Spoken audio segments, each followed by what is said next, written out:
you capping, talking sauce, do your words match your video? Well, hello, who's next?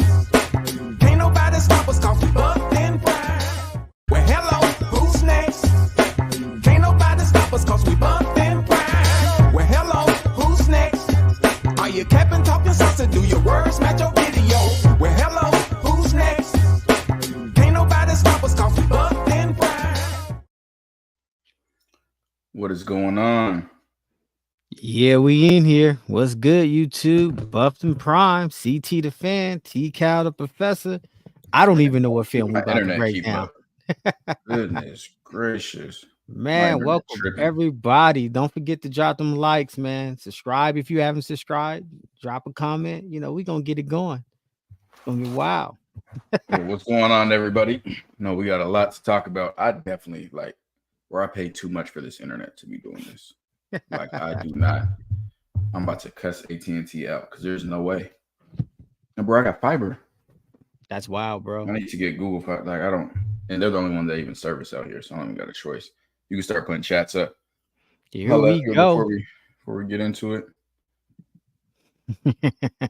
More stuff ready. What's up, Web? You know what it is. Somebody say Twitter. Jordan Bell say Twitter's been in shambles today. Yes, it has. This spaces was spicy. As it should be. Buff I'm putting this up. You can read them all out loud, bro. Pot of coffee. What's good, fellas? Wild weekend, but we buff strong. That's right. That's right. Green Creole said it's about to go down, bro. What's about the film? Yeah, I don't know what he said. He just said it. Lamont Dawkins, salute to you, brother. Glad you made it in. ESPN be killing me. Jones, T-Cal, you got the Ethernet cable hooked up to your laptop. Nah, MacBook Pros don't have Ethernets. Unless y'all know another way. Sid, that boy Amos chose. Take that. No cussing. If y'all cuss, it's not getting put on here. No cussing. Got to keep language clean. Buffer Prime, love that working. How y'all make them haters furious? That's for Web, bro. Well, with film, that is it. Why can I not? They make this so difficult, man. Ray of Sunshine, thanks for a much needed pick me up. You know we in here. Yeah, we about to get a pick me up because, man, it's been tough. Y'all know how hyped I was about Rashad Amos. Ooh, twofold. T-Cal, we trust. Yeah, that was a tough one, man. That was not a fun Shout out Warren. Warren G, you are in the bill for sure. Shout out to T-Cal. Yeah, you definitely in the house. What's going on? Going all that love. A-Dub, he said you saw a clip of LeJohntay cooking the cow for a long time. So I've been wondering about that because we did Nikai's film or LeJohntay's film versus Charlotte, and I still haven't watched that for the defensive side. So I've been wondering. I'm assuming the touchdown has to be the one in the slot where he ran that slot post. The one we just watched on Jimmy Horn's breakdown. I mean, they didn't see it. Yeah, if you're using Patreon, you saw it, but I think it was. Yeah, I think that's the one we watched. The real big. Yeah, we gonna be okay. It's all good. You know, we're gonna be okay, but a lot of people are trying to downplay Rashad Amos as a player now. Like, no, he was that dog. Yeah, he was that dog. John Schaff, salute you, brother. I'm not about. Appreciate you.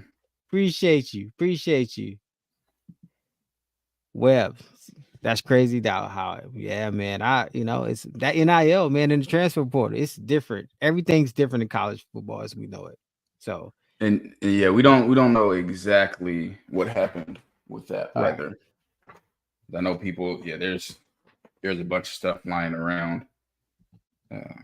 This is fact. 727 Tiger. A receiver like West is supposed to cook the defense, not just the linebacker. That dude's special. Yeah, so we don't know the full facts of everything that transpired on that. Salute New Orleans 504. What's up to you too, fam? My connection's really not having fun right now. It is interesting. Buff sense. Yeah, I can't lie. Amos is about to be a good problem. Yeah, he was. Hey, I'm about to hop off Wi-Fi and then hop back on. You keep chopping it up again. I'll be right back. Yep. Decal left me solo on here. Anyway, what's good? Yeah, he said definitely special. I like that, Web. I like that. Appreciate you, sincere to general. That's the way to support. 2 different accounts. Hit the like button. Double down. Appreciate it. 100. Hopefully that's better. Because goodness, yeah, it is like I got AOL. That's what it feels like, man. This is crazy. That's good. Decal got the AOL. That is what it feels like, man. Let me get the film pulled up. Yeah, we remember this for sure, Marcus. Now you say Colorado gonna miss him. Man, he's goofy. I told y'all that. Yeah, man. A lot of y'all was getting y'all advice from him, which is bananas, and a lot of people getting betting advice from him, which is also bananas. That is crazy. Hey, look, we got Especially when we got 200 buff people bets. in here. Yeah, you guys get on the buff bets. Wait till we start dropping these bets. It's And make sure telling y'all you, getting them likes up. it's for sure. It's gonna be official. But we got 230 people in there. Let's drop some likes, man. Let's get these likes up. Yeah, when we How about a Wi-Fi extender? How about so much stuff for this to still be tripping? you can't be having all kind of internet issues. It's wild. It's just random too. Always random. Yeah, no. Listen. Everybody No, we did not forget. We didn't forget what positions Cam Michael played. We put him at corner because that's what he's most likely going to be playing. Right, because definitely that secondary definitely needs some help. Yeah, we're good at receiver. We're good at receiver. You want to get on the field early, it's at corner. Hey, we got some more. We cooking this weekend or early next week with some more futures because we cooking some futures. You got to get there, man, and you drop a lot of futures. There's a lot of futures. So yeah, make sure you're on the buff bets. For those that don't know, it's my favorite tier. If y'all want early access to everything that we do, the exclusive access, make sure that y'all get into our Patreon. Our Patreon sees all of our first. They get private chats, everything like that. The lowest tier you get, and all you gotta do is go on Buffed and Prime or search Buffed and Prime and Patreon. We got the link in the description of this video. Every video, it's on our page. But in the lowest tier, you get private chat, right? Do they get private chat? No, lowest tier, you get early access to the streams, and you get which early access to the streams and all the player breakdown videos. Everything is ad free in Patreon. The second tier with the Film Buff Pro, I mean, you get the private chat, you get the private live watch parties for the CU games when they have them this year. You get the private lives. We already had our first private live. That was super fun. You get access to be on the live panel for these type of lives in our private lives, on top of the early access to everything. There's a ton in that tier. And then we got CT's favorite tier, which is Buff Bets. I'll let you handle that. Buff Bets, man, that's my favorite tier because you get the fantasy football and the betting. Look, and you get everything else from the first tier and the second tier. Like you said, you get access to the live panel. If you haven't been a part of the live panel yet, that's when we bring you on the screen and you get to chat straight up with us, man. So that's cool. You can turn the camera off if you can't handle the, you know what I'm saying? But anyway, so man, get y'all butts over to Patreon, sign up. We got the fantasy league. I guess we're doing the NCAA Dynasty League. We're doing a whole bunch of things. Jump on, man, getting these private chats. And it's crazy now, like when we record videos, because everything drops on Patreon first. So we release stuff. It's like when T-Cal dropped the roster video, people like Amos is gone. Yeah. Amos is gone. Like, we recorded that a while ago. If you want to get the early access, you gotta be in the Patreon. Patreon gets a video every single day. Got so many videos in Patreon. People still trying to get caught up on it. Jay Shaw, he said, how y'all feel about the seemingly incomplete roster? Is there a misstep in roster management? I definitely think we misstepped at cornerback. You know, you guys know I've said that. Running back is tough because when we had Amos, we didn't need another running back. But now him gone, the portal's empty at running back. I spent at least 4 hours today, maybe more, going through everyone who I thought was available in the portal and like watching their film. I'm telling you, it is bare. So yeah, I'm not happy with the running back situation right now. And I know people are gonna say, hey, we got these freshmen. We haven't seen them play on the college football level. We have one running back on our roster that has college football level experience, and Dallin Hayden has only played a few games because I think he only played like 2 last year, got touches in 2. So this, I'm gonna be honest, is not the situation that we wanted to be in at this point, but somebody's got to step up. Talk about this, because I asked you about the same thing, and then you kind of say, hey, we can't get mad, if we go off and do the same thing, like about No, absolutely, Amos leaving out. Yeah, that's what I told people. Like, people are like, we got to flip somebody else. Well, you can't get mad that Amos was committed to us and then look elsewhere and then say, okay, we want to get somebody who's already committed to another program and try to get them to look at us. Like, you get them how you lose them. It's a part of the process, man. It's part of the transfer portal. It's part of college football today. So, people feel some type of way, but everybody has to make the best decision for themselves. Colorado coaching staff feel like they made the best decision for themselves. Rashad Amos feels like he made the best decision for themselves. So, it is what it is. He said, we'll just go 5 wide and throw it 60 times a game. Might need to. Yeah, but you still need that running game, man. You gotta get that running game going. It's gotta happen. Appreciate it. Appreciate you, 777 John. That's right. Saw Jasmine in the chat. I just got done one show. Depth chart producers, y'all are on a roll. Appreciate you. Yeah, people have been saying, I don't know, like there's been a bunch of arguments with the depth chart. D tackle, we are crazy deep. We have so many defensive tackles, which is why. You say that. That's why I posted this. No, I did not. I don't know. I'm gonna be honest. I don't be checking on like none of the players. Facts. I don't be reading into that stuff at all. Salute. Don't touch Hayden. Look at the hashtag. Don't touch Hayden. Bro, Hayden needs to be wearing whatever the coaches wear for every practice. He needs to be right next to them wearing whatever they wearing. Please don't let him get hurt. Goodness gracious.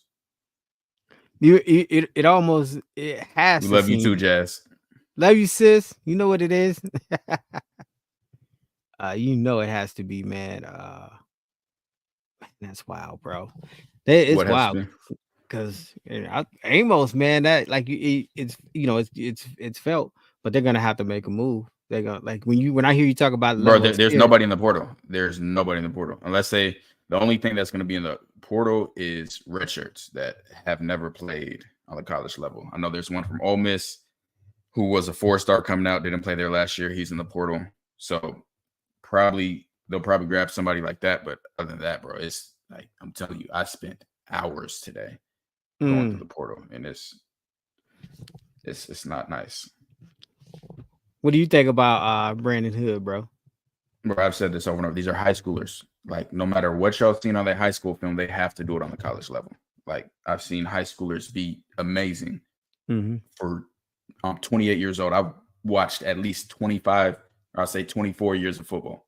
Like, I've been watching football my whole life. I've been following high school football since I was about probably 12 years old. There are guys all the time from high school that don't translate to the college level. So, yes, we're excited for them. We want them to do the best, but I'm not counting on somebody that I haven't seen play college football yet. Like, let me ask you this. How y'all want. Let me ask you this. Defensive backs or running back? Which one is the bigger need right now for you? Both. There's no both. Because we need to run the ball on offense. I have full faith that Dallin Hayden will be able to do that. But what if he twists the ankles out 2 weeks?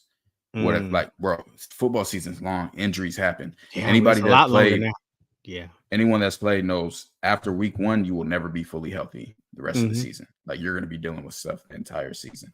So that's my main concern with that is it's a long season. Same on in the secondary. Like, it is a long season. We're top heavy. Like, I like what we got at top in the secondary, but after that, it's unproven. So we have to we're in a wait and see situation for more positions than I would like. No, I feel you, bro. I feel you. Well, that means somebody else gonna be carrying the weight, carrying the team. The defensive line's gonna have to get after it. Them linebackers, they're gonna have to make some things happen, bro. And I mean, our defense, like linebacker wise, interior defense, I feel great. It's the other positions right now. And that you may be able to count on the freshmen during the season, but right now, I'm not going to say, oh, yeah, we're going to be straight because we have these high school freshmen. Like, if you go through the top 200 high school running backs, they're all going to look great on their highlight tapes. And that's all we've had access to. And that's playing at a different level. So that's not what I want to depend on. Man, that's gonna be wild. Shador's gonna be he gonna put up 4,000. No, we need the running game for him to easily be able to do that. Yeah. Oh, you've seen that with the last footage. I mean, his last film. Like, man, defenses showed up to stop you. You know, they dropping 6 and 8 in coverage. They play to stop Shador. Yeah, Dad. I'm gonna make sure you win some more money. Don't you worry. Buff bets, y'all tap in. Buff bets, you got to be subscribed to that Patreon, man. Get that early access. 30K just off the TCU game. TCU game. 30K, crazy. It was wild. Yeah, it was. Big G said it's been 40 years since I played running back, but the easiest position to translate from high school to college. I do think it's one of the easier positions if your body type is already set up that way. So it's not more about the transition. It's about some people just like people in here been talking about John Emery. It's a running back at LSU. He was a 5-star running back coming out of high school. I think he has like 300 yards in 5 seasons. So again, it doesn't always 300 yards in 5 seasons. It's something like that. 5-star running back at LSU is not transferring. So I'm telling y'all. But in defensive prime, hasn't had a game-changing running back since he's been coaching college. And yeah, you don't always need a game-changing running back to win. And when you don't have a game-changing running back, that's why it's more important then for running back by committee to have, 3 to 4 running backs that can go. I just Paisley said Jalen. So I didn't even watch his film because I was doing research on him and saw he was dismissed from the team for undisclosed reasons. So I don't want to go watch film, get hyped about somebody, and then find out, what's going on. Yeah, getting dismissed for undisclosed reasons. That's not good right off the bat. What do you think of the DB Jeremiah Hughes from LSU? He just committed somewhere else. And again, I said it when they said they were recruiting him. This is a guy who was at LSU and did not play. So he has no film other than high school. And I can't, I can't keep judging people from high school film, man. I can't. I'm sorry. Yeah, he committed to Michigan State. Savion was a beast at Jackson State. I disagree.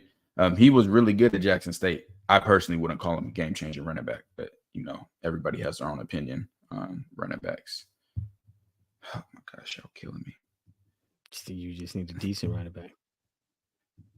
CU needs decent running backs and for everybody to stay healthy. That's the biggest thing, is making sure that they can stay healthy. Because CU definitely needs a running game. Like you definitely got to get that running game. You have to have a running game. God, we saw that last year. You got to have that running game, especially with this offensive line we got coming in, man, and the wide receivers. 727 said, I think Yates is a baller. I'm still waiting on his film. I gotta see his film. Let me see. Get this up though right now. Oh my gosh.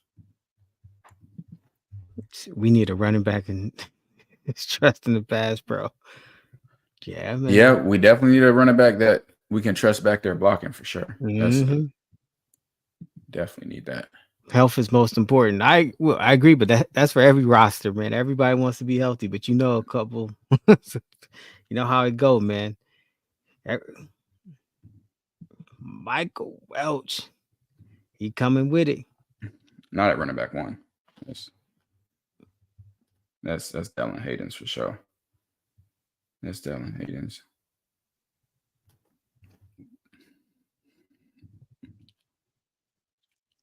Again, I'm not going to keep reiterating that. Running backs there. Golly. Hayden Hood and Welch will be fine. Also, Charlie.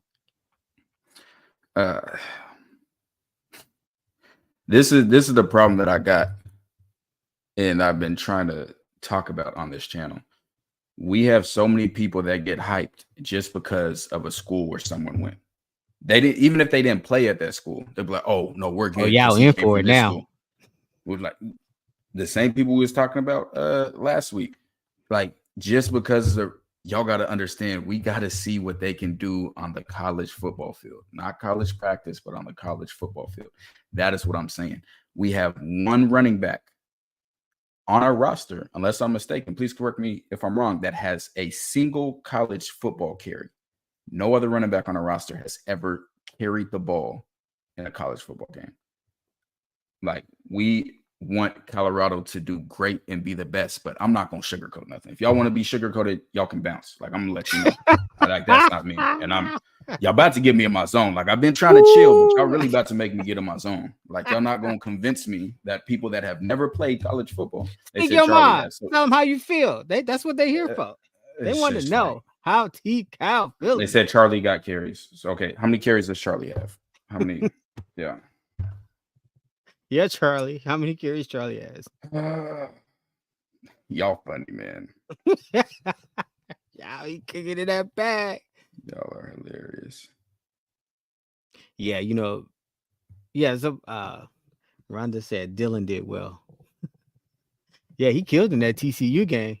Charlie has 39 carries in his whole career. I don't even know why I responded to that. 39 in his career. Like, what are we talking about right now? Goodness gracious. God. It's not gonna work out. Yeah, this is not a hype channel, man. Like, I promise you, this is not a hype channel. Like, we're gonna actually talk football. We're gonna actually talk about what's going on. We're not gonna talk about just potential. Like, yes, potential is great, but we had unlimited potential last year. Like, I want y'all to go back, especially on Twitter, go back and look at y'all tweets when we got the transfers we had last year that y'all were so hyped about, and then they came out and wasn't playing good. Like, y'all can't just get hyped just because of this, just because of a name or just because of a school someone came from. Like, we want to see people that can do it on the college level. Facts. Yeah, that's facts. Yeah, you definitely want to see it real time. They said you can't say all this about the running back and say we're still winning games. So, I mean, one, you can't tell me what I'm gonna say about nothing. I'm gonna be honest with you. Wow, right into that. Y'all got to be new here. Like, you're not gonna say what nah, man. Paul's been around for a minute. What's going on, Paul? What you doing? You know what's up. Don't know. But yeah, no, we got to see, because running the ball is gonna be and we've talked about it since day one on this channel. First week, I guarantee we have a video from January. We talked about how important it's going to be to run the ball. At that time, we had Alton McCaskill, we had Dylan Edwards, we had Savion Wilkerson. Like, we felt really good about going on. Since then, we lost all three of those. So it's a completely new running back room. And now we have a lot of freshman guys. Hey, you know what? That's not saying that they're not going to ball out, but we haven't seen it yet. Like, y'all got to temper expectations. We try to tell y'all, Coach Brown don't like them big running backs. Get out of here. Yeah, no, you funny for that. Bro, I'm trying, Big G. I'm really trying. And that's been our goal, is try to fix the way we think as fans. And it's clearly not working. It's clearly not working at all. But, you know, it is what it is. But we do have Nikai Hill-Green film to get into. Yeah, man. This close. This close. Bro, man, Buff to Pride first 48. Made it on the YouTube. Oh, here we go. How you feel about Hill-Green? Lamar, your mama. But about Nikhai Green's what? Or Nikai? Yeah, the you keep saying Nikhil. You keep messing me up. Yeah, Nikai. Walker, I keep How you feel about it? Okay. I feel great about it. I feel really good about it. It's it's probably the best linebacker film that I've seen from our guys. Like all together. Real. Well, It's probably the best. Well, but we know linebackers is feeling good. We have unlimited linebackers. Like I've been saying. And defensive linemen, right? Bro, linebacker, you can literally just put names in the hat, draw randomly, and I feel great. Whatever two you come up with, I feel great. So Nikai and Bentley? Bro, any two you put. You know I'm a Western fan though. Like, yeah. I know. That's why I said Nikai and Bentley. Bro, like I'm telling you, I don't care. Like any two that y'all want to put together, I feel good about it. So he has some great stats. He was at Michigan, didn't get much playing time there, transferred to Charlotte last year, balled out at Charlotte, like has some really, really good games. I've watched him versus Memphis, where he had 11 tackles. I watched him versus Tulsa. We're going to watch that game together. 11 tackles. Watched him. We kind of watched him versus FAU. We were just watching LeJontay Wester. All right. I watched him versus Florida, where he had 8 tackles. And there's another one. I can't remember what. I think I've watched 5 total of them. But yeah, he can play. And we did his highlight tape when he was in the portal, and he was one of the guys we wanted Colorado to target. Like, we did him, Jermaine Lole, and who else? And then Jermaine Wimpy. I think those were our 3s. So we did those 3, and his highlight tape was crazy. It was because I was like, oh man, this guy's the truth. Yeah. Then I watched the game film, and a lot of the game film matched the highlight tape. So yeah, we can be excited about this one. That's a great thing when the game film is matching the highlight film. Because boy, it doesn't always do that. I know that's sometimes like, whoa. A lot of times it doesn't. Like, oh man, wait a minute. We got a little bit too happy over here. You got a little bit too happy. So let's check out this film. See what is going on. Make sure you guys get those likes up, man. Get those likes up. Subscribe if you ain't subscribed. Buff and Prime, we in for a long ride. Let's go. Let's get after it. Appreciate y'all being in here on this Saturday. No telling what kind of trouble. If y'all want us to be a hype channel, y'all can unsubscribe. I promise y'all, I don't care. I don't care. Ooh, I only know one way to be, and I'm gonna be straight up. Like I show film, I'm gonna tell y'all from an actual football perspective what it's like. If y'all got a problem with that, I don't. He can't even get it out. Or I just don't. If y'all want to really watch ball and talk ball, we can do that. But yeah, other than that, don't know what to tell you. Here we go. Y'all know what time it is. Get them notepads out. Oh, this might be the wrong video. Hold on. Yeah, definitely not no hype channel, man. You can go back to one of our original videos. We caught a lot of heat. Left to right. It's popping up on other channels comments. Yeah, let me for the yeah. Yeah. Funny. Yeah. Y'all know what it is. And I still stand on that. But we know. We saw that in the video today. Yeah, I still stand on that. Do want to talk about this is where we see if not just Coach Hart, but the entire coaching staff. Like the coaching staff got a lot to prove this year. Yeah, facts. Got to coach up from top to bottom. Has a lot to prove because we got the big name transfers. We got a lot of young guys. We have a full off season this year, so now it's put up or shut up. Like we have to see guys get developed. We have to see guys improve, and hopefully next season we won't have as much movement in the transfer portal as we did this year, and we'll be able to maintain guys and continue to build. Because I was telling people, man, it's hard to build if everybody leaves, and that's not Colorado. That's just college football now. Like it's like, how am I supposed to develop some guy if he only stays here 6 months? Like there's not. And then the other part about it is trying to establish your culture. It's hard to establish your culture and your brand if you only have guys for a short amount of time, and you have to keep getting new guys in. But the transfer portal is where everybody's going to be. It's not a Colorado thing. Everyone's going to have to live in the transfer portal because everyone's transferring. Like it's just it's a different time now. So that's what the whole thing about with these high schools and like, oh, these 4 or 5 stars come in, but they might not even be on that team. They might be. They moving Exactly. again. They moving again. They moving again. So it's why would I focus all my time on getting a huge high school class of 25 kids when 18 of them are gonna be gone for not playing in the next portal? Like it just doesn't make sense. It's a different game now. But they could go jump. They could jump.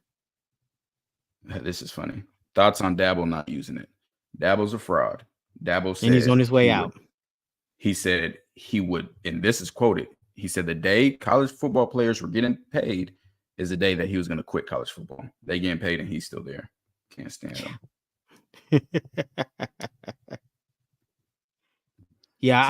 Really is no excuse this season. Yeah, it's got to make it happen. This is it.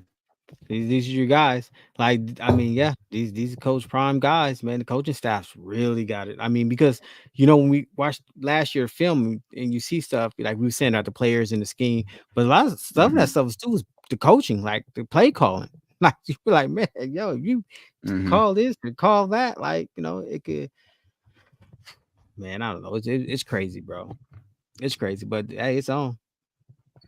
I'd hope sooner than that. Since we're already at 7.5 and it's been 5 months, but if not, it is what it is. We might lose some tonight, but yeah, we're gonna get in a football. Oh, it's about to get in here. Yeah, because I'm just like I'm sorry if that's what y'all come here for. I can't help you, man. I can't help you. But who can help is Nikai Hill-Green. He gonna make you we're feel gonna check him better. out versus Tulsa in Florida. And make sure you guys like and subscribe. He can ball. Let me just get my mouse a little bigger for everybody start complaining. Mainly Tiara. Since she can't see the arrows on the screen or my arrow. All right, here we go. Let's get this rolling. All right. So here's the versus Tulsa. Go back to the beginning of the play. Play middle linebacker. So he did this a few times, and this is a football player play. I didn't have time to draw the play arrows for you guys, but you'll be able to make it work. So CT, what's going to take you to the ball? The pools will take you to the ball. Pools are going to take you to the ball. So we got a pool right here. He flows over the top. Let me see where 47 comes from. I think he's a slicer. Yeah, so he's an H-back or fullback, what we call it. He's going to slice back right here. Now, Nikai's job right now is to box this. What box means is to fit outside of this blocker. So this guy, his teammate, should be scraping over the top, meaning coming over and fitting inside of that.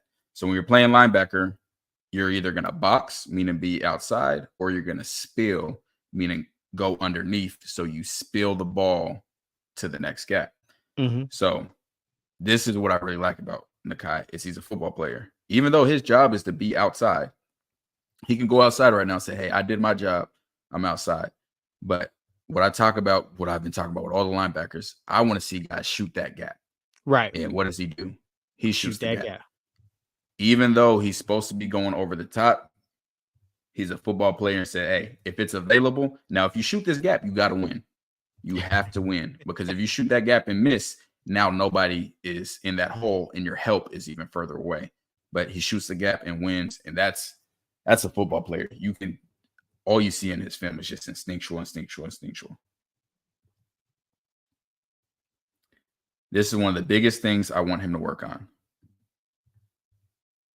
Biggest thing that needs improvement for him that I've seen is pass coverage. In his zone coverage, I want him to be able to feel the routes.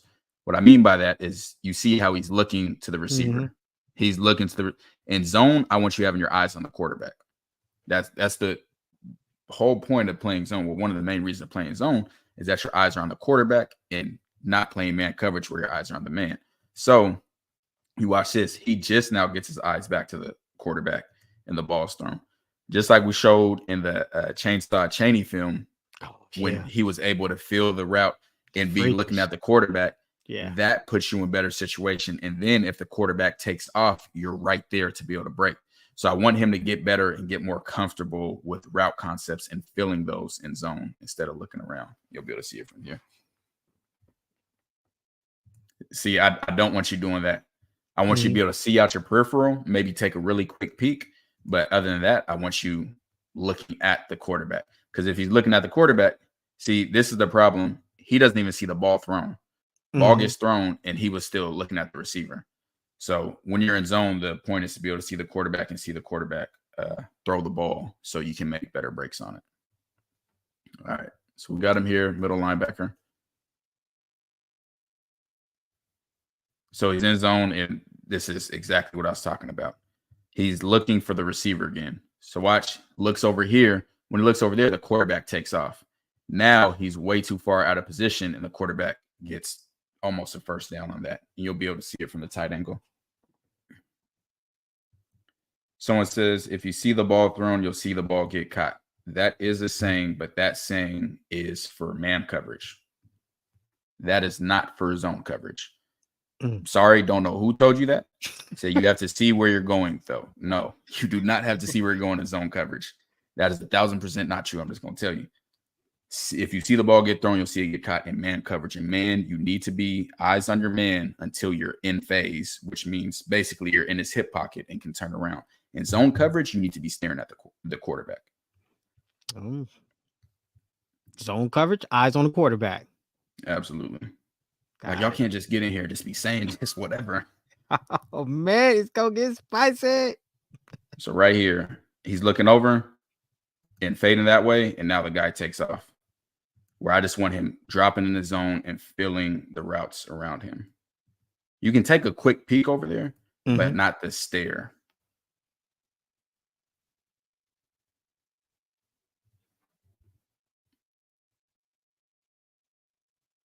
Let me see where he's at on this one. Okay, no, I know what happened on this one. So he didn't scrape over the top on this. He has to be outside on this. He doesn't get outside. That gap stays open. He gets through.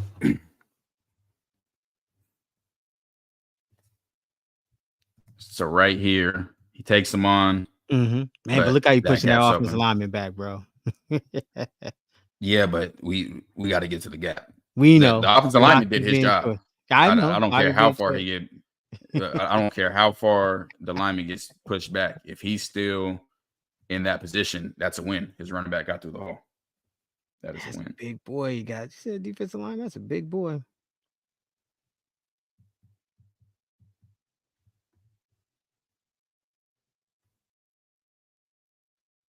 All right, here he is again. This is a really good play by him. Really good play. And again, not one that shows up on the stat sheet. And I don't know what type of defense they're running. I was just about to ask you, what type of defense is that? Because I am very surprised that they have him as the middle linebacker or inside linebacker having the edge of the defense. But he gets out to the edge. Once he gets out there, makes the running back cut up, and teammates make the tackle. That's a tough ask because you're asking him to run over here full speed. You see all the linemen are flowing that way. So now I have to run full speed the same direction and then try to put my foot in the ground to make him cut up. That's a tough ask, but he did a really good job right there. And here's a good tackle here. Just showing him getting off of the lineman. So you see the lineman right here. He's going to climb up to Nikai right here. Shocks him, shocks and sheds. So he takes the contact, throws him off, makes a tackle. It's a really good play. Let's see where he's at right here. All right, here he is. Makes a really good tackle. We'll see it from the other angle. He is really, really good sideline to sideline. Like really, really good sideline to sideline. And he makes a ton of those plays. He had 11 tackles in this game. Oh, he was eating. Yeah, you see him come up to lay some wood right here. Oh, yeah. He came up and hit him. He came up and gave him a good shot. So he's right here. Another thing I noticed with him is he's constantly at the beginning of plays trying to tell his teammates where to go. And that's annoying to have to deal with it. Like I've had to deal with that like before the play all the time. He's Tell him where always to line waving up at. guys to get in their spot. But, you know, he came down and hit him. And you don't see any false steps in his game at all. Like when he comes downhill, he's coming downhill. Comes downhill, fits inside. Yeah, he comes with it. Hey, we need to go get his teammate number 94. You seen that big defensive tackle? You got to run that back. You just run that back. Oh man, this dude. I'm like, man. Watch, look at him taking on the double team. What dude on the ground? Oh, right here. Yeah. Why'd you throw one lineman on the ground? Yeah, no, he took that on for sure. Yeah, he's big. That's a big boy. Another one. Sheds the block really quick. Really quick. Got Tierra pulling up definitions for everybody. Thank you. That's my love bug. So here he is right here in the A gap.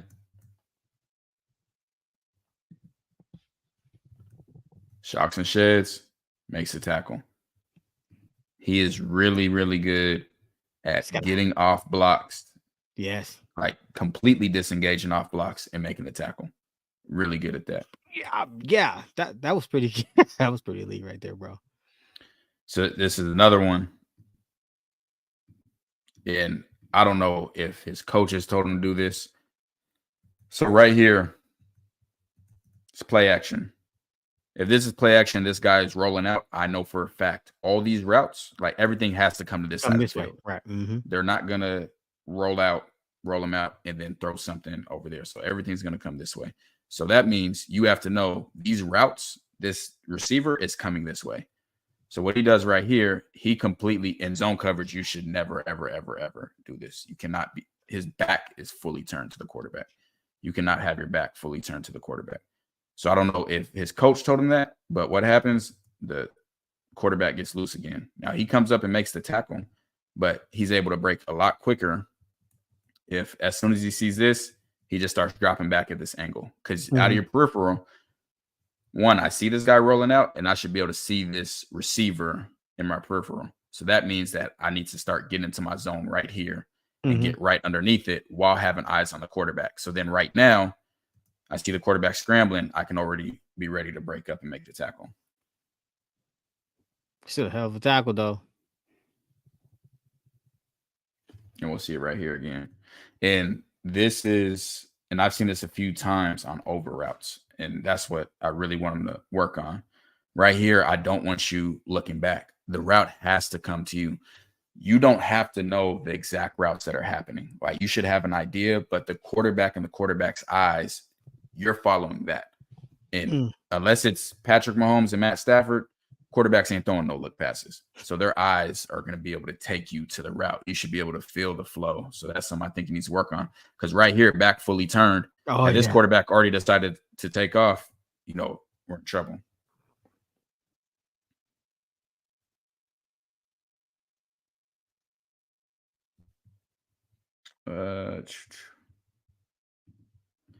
Somebody said he has taught Patton Reed. He was finding the over and then got his head back to the quarterback. The difference in man, he never will look back at the quarterback. So this is a zone play. And I know what pattern reading is. And if it's a match coverage where he's supposed to match on with him, that's different. But nothing about this looked like a match coverage to me. Let's see. No. And I know this isn't a match coverage because this safety right here is poaching this number 2 right here. You see how he's waiting just on that receiver. That is his man. So unless this coverage said, hey, both of y'all double team him, yeah, I'm not going with that one. I'm sorry. But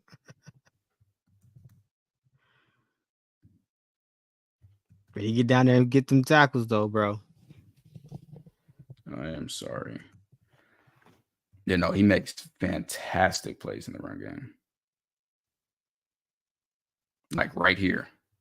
Facts. Like he makes the play. He starts way back here. At this point, you could not convince me that he's going to make contact before he gets to the line of scrimmage. And he makes that all the way back there. That's a great play. Put his foot down on the ground and get after it. And we going to need him for the Oklahoma State running back. Yeah. We'll see it right here. Sitting there patient, sees the gap, shoots it. There's no hesitation in this game, and that's what I love. No hesitation at all. So again, I can look right here, and all of a sudden now he's still looking at the quarterback. But homeboy just told me that they're playing pattern match, so he has to look at the receiver. It can't be both, because right here he's eyes on the quarterback. This is what I want to see. He's still looking longer than I want, because you have to be able to feel that, but he's not fully turned around, and he's in the way of that. That's and then right. Breaks up.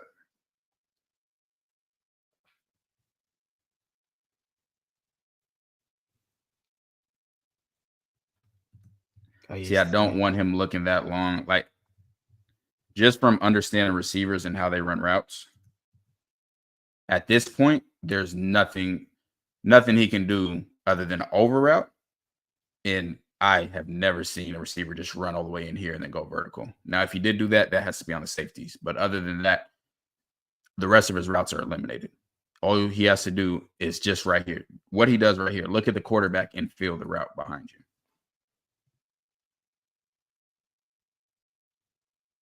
Let me see where he's at on this one.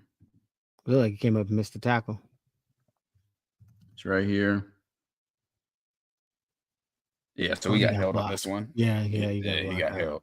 So this is the same thing that, let me see if I have the tight of this. I should.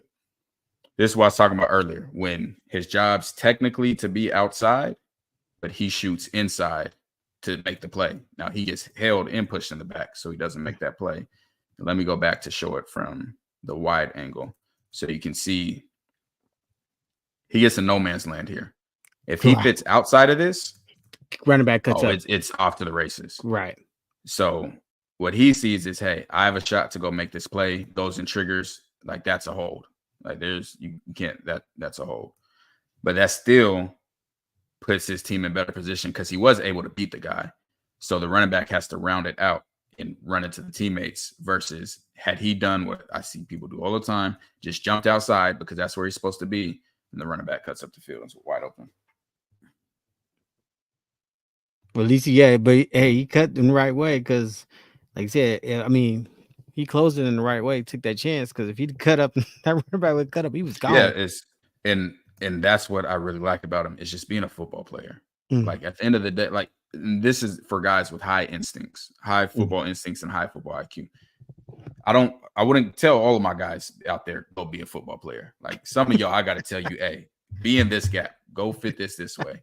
But him, it's a feel. Like, right, he just feels the game. Like, he understands, hey, this guy's running faster out there. I see the running back over here. I'm gonna bet on myself that I'm gonna be able to get under him and make that tackle. And he would have had he not got held.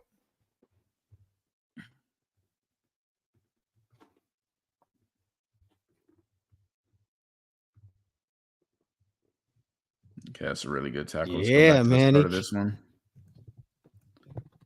And again, what I'm talking about, he's just eyeing the quarterback. So now he's seeing the ball get thrown.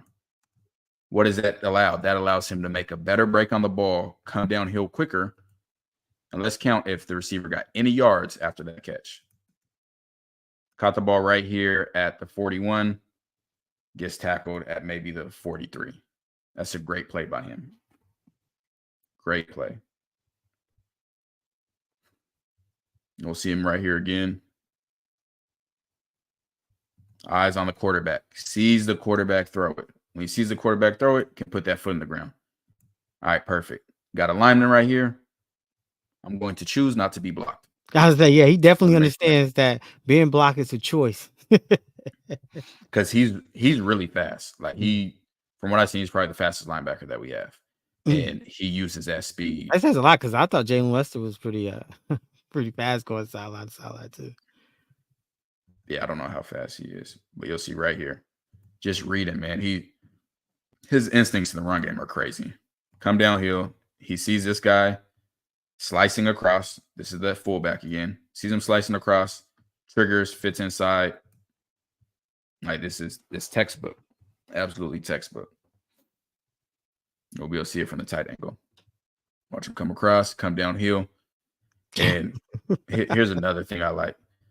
I've showed you this a bunch of times.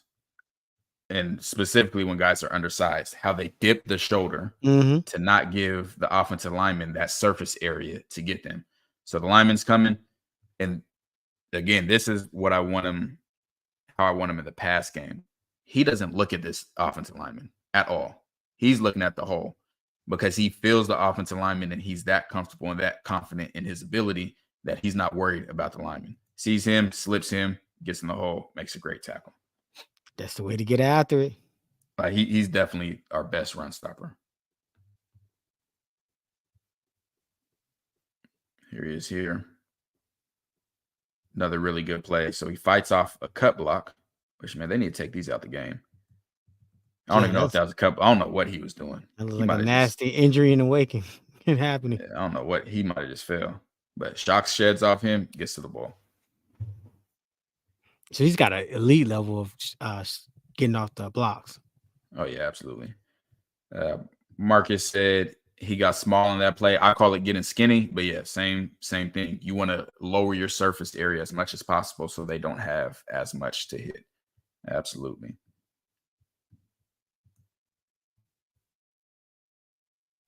Pops his feet, gets off him. This is a linebacker, man. This is a really, really good linebacker. Let me see where I got him on this one.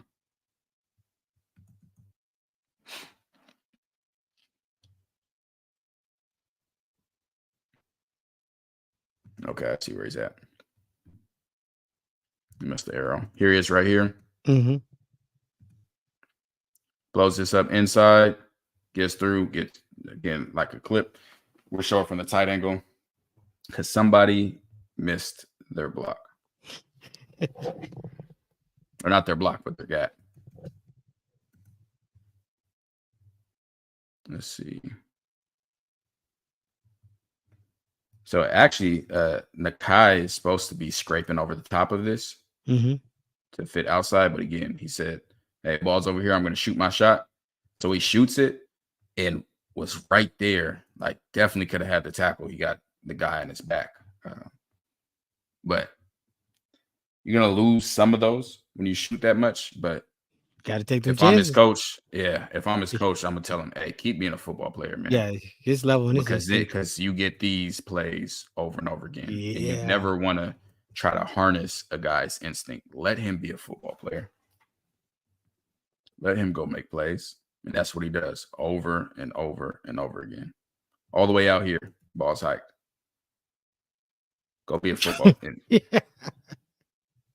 Ooh, that offensive lineman don't want to see this in the film room. So he comes downhill slow, but right here in his mind, it just clicked. Watch his speed. Really, man, I'm telling you, he can go. And I wanted to show you this because you was talking about linebackers getting to the quarterback. They called a penalty on this, which is crazy. But they called a flag on that. That is bananas that they did that. I would just go ask you, man. I need to get out to this quarterback though, because Bentley. I see Bentley. Oh no, he gets after him. They caught a flag on that. Oh, he sold that. Humble and everything. Calvin said, tell us the real deal, TK. How many injuries would you say you had playing college football? Injuries? I had 3 surgeries playing college football. Injuries, I'd have probably 2 to 3 a season. I tore my MCL first game of my senior year in college and had to miss 2 games and get back to it. There is a lot. Like, after the week 1, you are never fully healthy again. So season's long, man. Season is long. I agree with you on this one, Buffs. Yeah, no. People were talking, hey, what's crazy? That's how I tore my shoulder the first time. It was against Air Force in Colorado. It was like negative 20 degrees, freezing, and they literally had me as a wedge buster. Tore my shoulder completely out of socket, but I could still do push-ups and stuff. And my coach said, hey, because I was like, hey, coach, I can play because I should be starting. This was when I was at Nevada. Other safety gave up like 3 touchdowns in one game. So I'm like, I'm starting. He said, hey, I need you to go back out there, get surgery after the season, and go back on kickoff. I said, you lost your damn mind. No. I said, I'm getting surgery. Are you crazy? And them wedge busters are nasty. Let's see where we got them right here. And yeah, back to the safety thing. I think I told Kev the other day, whoever it was that was in the private chat, they was talking about playoff Peggy. I said, you could put her at safety. She ain't never going to have to do nothing. Because with these linebackers in that defense line, yeah. Oh, we're going to be great. He came and hit him right there. Jordan Bell just said his burst is so sudden. It is. Like it only takes a few steps and he comes and he hits. Like locks in on right the target, here. and there it is. 23 think he got a hole. Touchdown. Yeah. he got blown. He got side. And this is what I mentioned on the Trevor Woods film is running the feet. Watch, he makes contact and keeps running his feet. Yeah. That's a perfect example of that. Now, right here, he tried to turn into Troy Polamalu. And this would have worked had his teammate think this guy right here did what he was supposed to do. Barely misses that. But, man, oh, my gosh. He should have made this play. And I'll show you why.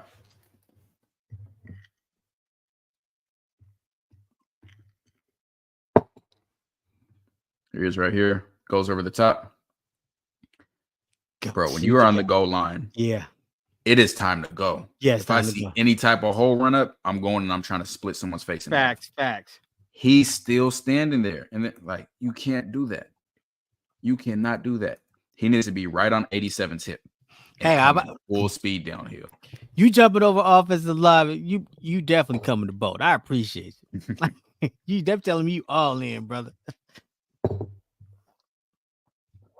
This is a huge play by him. Absolutely huge play. He doesn't make the cleanest tackle. Takes on this lineman right here. Fights through it and goes and disrupts the run. Yeah, Miss Peggy at safety for sure. That's wild, bro.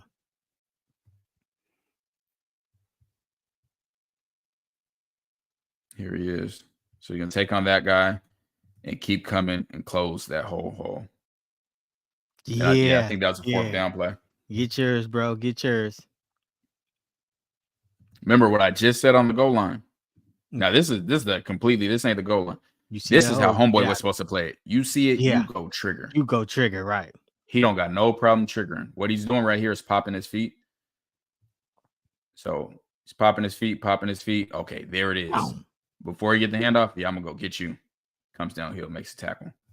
I'm telling you, his instincts. Our linebackers is going to get some tackles this season. They're going to be busy. That's why the rotation is so deep. Insane. Yeah. We got guys. Bro. This is a really, really, really good play, man. This is a really good play. Pop your feet. And that's a big hole. Yeah. And the problem that people have is this is a big hole if you don't trigger. If you trigger, you can close space because you get to him quicker. Thanks. But if he did like the dude did on the goal line and is waiting, then, man, this becomes a tough tackle. The guy sees, hey, they're blocking down that way. He's getting ready to hand off there. Hey, I'm finna come. And the other thing that he does is he doesn't come upfield. Right. He comes to the heels of the lineman and comes like as tight as possible as he can, which is how he makes that tackle. Like, that's a really good tackle, man. And so he got such a high IQ, bro. Yeah. And not just the IQ, but the instinct. Oh, yeah. That's definitely a 90-yard touchdown. And he triggers, man. Right. Triggers.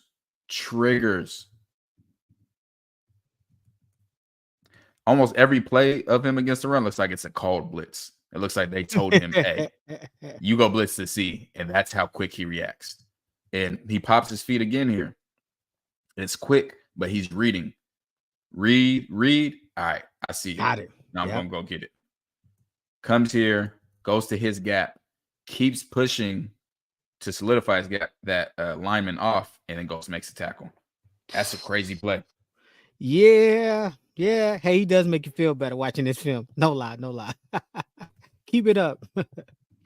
You know, I love this film. Here's Tierra giving y'all some more. Love Buck dropping it.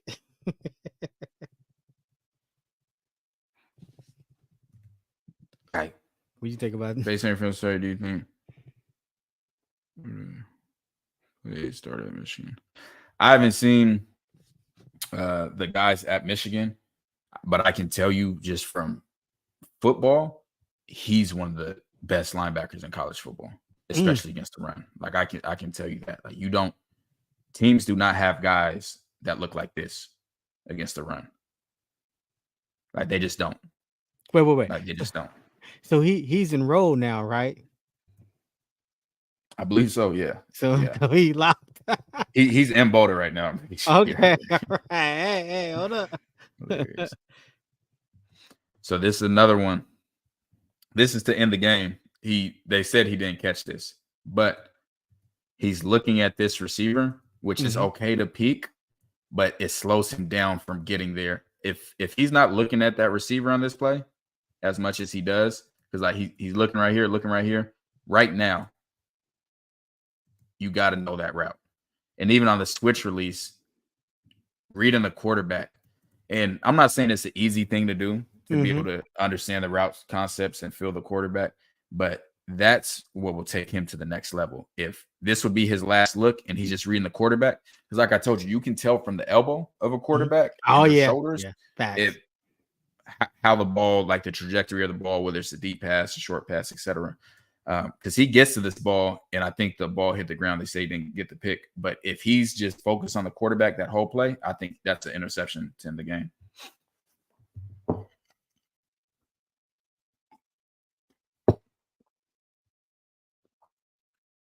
And see, he's looking there, still looking there, and now gets his eyes back. But if he's just looking at the quarterback, so let's see what the quarterback does this whole play. Stares him down the entire play. So if he's just reading the quarterback and running already, man, he's going to pick six for sure. So that's what I want to see him improve on most there. Someone said he started 6 games at Michigan. I did not know that. All right, now we got him versus Florida. Gators. We got him right here, middle linebacker. So he covers this guy right here. This is something that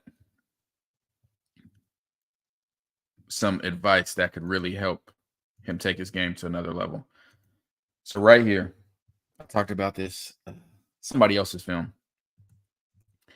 If I were him, I would no longer guard this guy. I'd be reading the quarterback like he is, but I know that there's routes behind me. I can even though this is man coverage right here, it looks like it's man. I don't care. Like this can be a really elite play right here. Stay right here, flip his hips, and then come back here to rob something. You can easily rally up to get to this, but the quarterback, when he's looking right here, he is not looking at you. He's looking at these routes right here. So if you can play this right and flip your hips, you can easily get an interception because he has no idea you're there. So that's what I want to do. Instead of still chasing that guy and latched on tight to him, I want to be able to flip his hips and go get a pick. That's something that can really take him to the next level. And again, that's just a part of understanding the concepts better and how everything works. And I'll show it again from this angle. It's like, hey, this is my man. Got him. Cool. I know his route. I know at any moment I can come back and come down to that.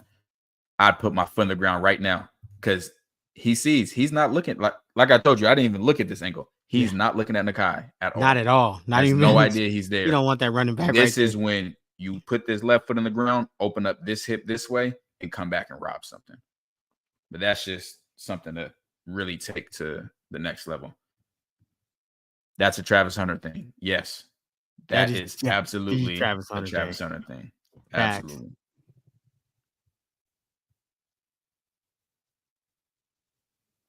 We said, leave that tight end. He may score.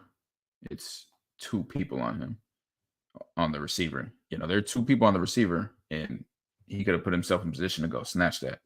That would have been a great play. That's a great play.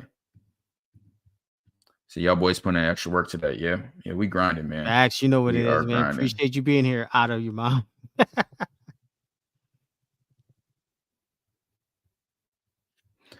Jason Lewis said, I'm telling you, they're running landmark spot drops on defense, which is why he's looking around the way he is. Even if you have a landmark in a spot, because that's how I've always played zone defense.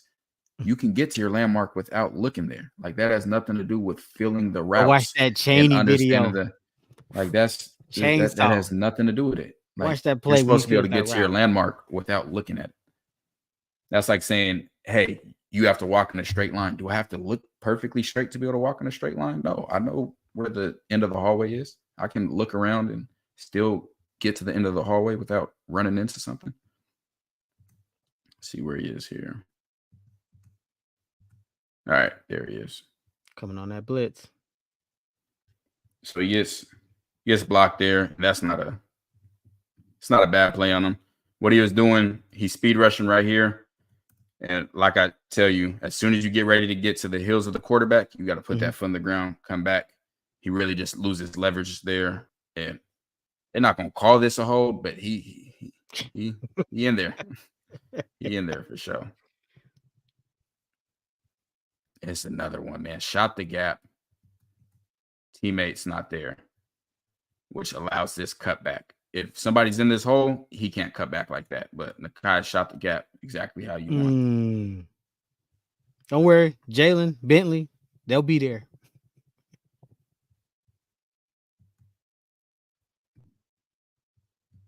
Yeah, so triggers right here. This is got triggers right there. But boy, there is nobody right here. Nobody.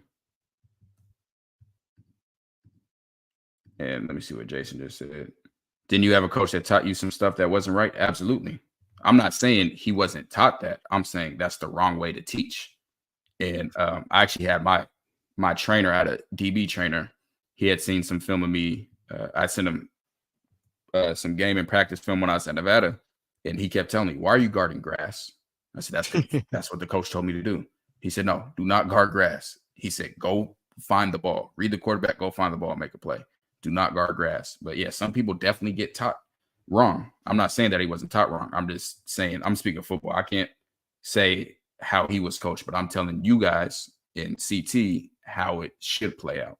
Facts. All right. This is a dominant play right here. Yeah. Very dominant play. So he's the edge of the defense right here, meaning he cannot allow anybody to get outside of him because he is the furthest outside. If they get outside, he's in trouble. So he has to force this ball back inside, cannot get out here. He bullies that guy all the way back and comes out to get the tackle. It's getting held for sure and almost makes that tackle. But that's not his job to make that tackle. His job is just to force him back inside. But even though that was his job, he still overcame that and almost made the tackle on that. Facts. I would have tripped him. I would have tripped him. You'll see it again here. Outside, like running right into him, cuts back, gets held, but his teammates are there to make up the play. That's a really good play by him. Yeah, 4th down. I like it. This is a crazy tackle. Wow, he balling against his SEC. He's so instinctual in the run game. He's in a whole different gap. Completely different gap. He's over here. And again, he could say, hey, coach, this is my gap. I went to my gap. I did my job. But no, gets right over the top. Up top, yeah. Makes a great tackle. Oh, man. That's what I'm talking about.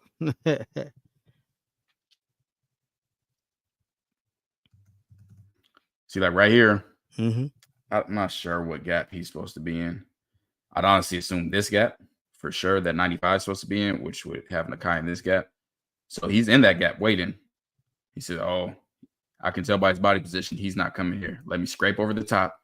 And then, bro, that's a tough play, tough tackle. It's a tough play, tough tackle. That's a really good play. Facts. Like I said, I think Jalen Wester's right there with him as far as the run defense.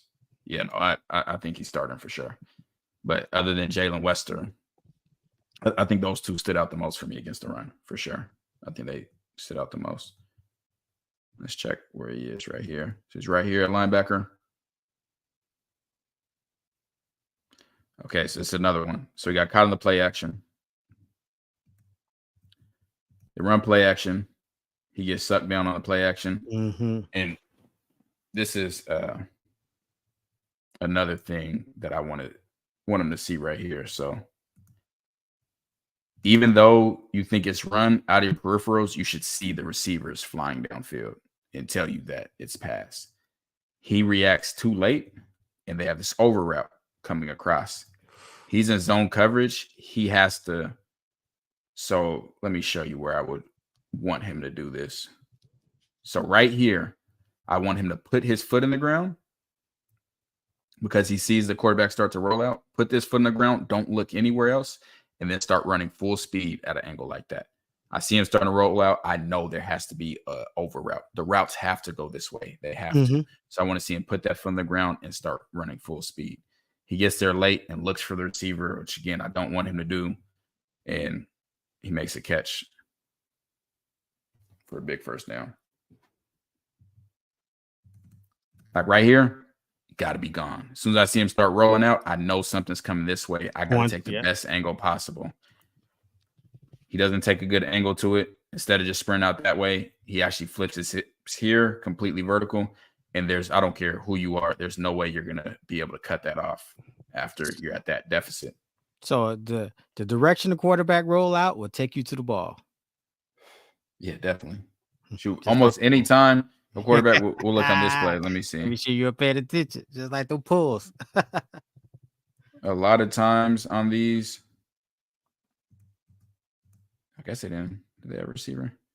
They didn't have a receiver split out to the side. But on most rollouts, and y'all watch them when y'all watch football, when the quarterback rolls out, if there was a receiver out here, probably 90% of the time he's going to run a comeback, which means the receiver is going to run straight and then stop right around here and then take an angle towards the sideline. Cornerbacks, when I'm on the sideline, when your teammates are on the sideline, as soon as they see rollout, you start screaming comeback because you know what route's coming. And that's how football works. Based on the action that you're seeing in the play, you know and get used to what routes are coming. Anytime I see play action, especially in a formation like this, which I'll call a closed formation, because there is someone attached to the line of scrimmage over here. So this side of the formation is closed. Nobody's out wide there. Anytime I see that paired with this, I know an over route's coming. I automatically, any play action, meaning they're faking the ball to the running back and then passing it, I know that there's going to be an over route involved. So things like that help you play a lot faster.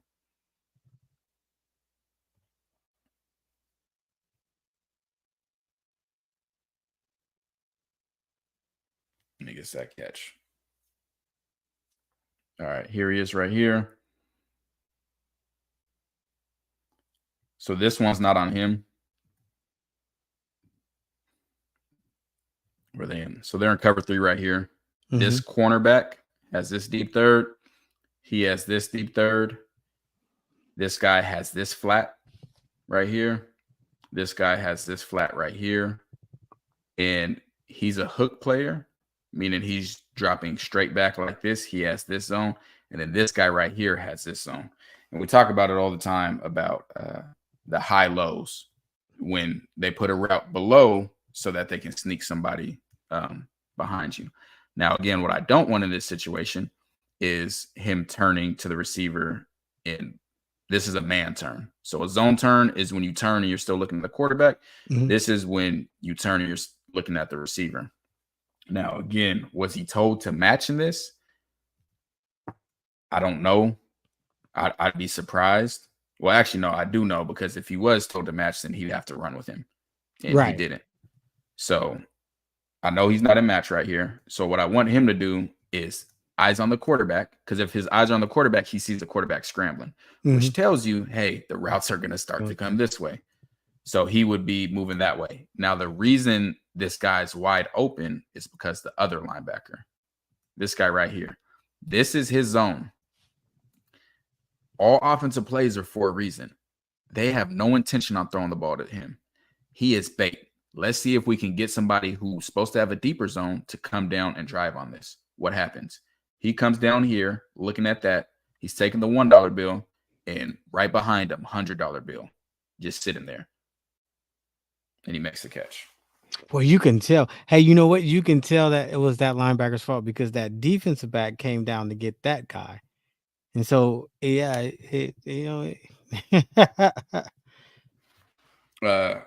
Miss J. Renee, the over route literally is what it sounds like. It's over the middle.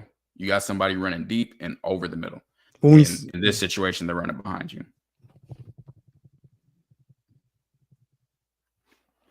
Here he is at linebacker again. And again, he starts looking at receivers. Don't want that to happen. Just want him to be staring at the quarterback. But quarterback takes off, and this is where you really see him sideline to sideline. Like goes and makes a play. And this is third down.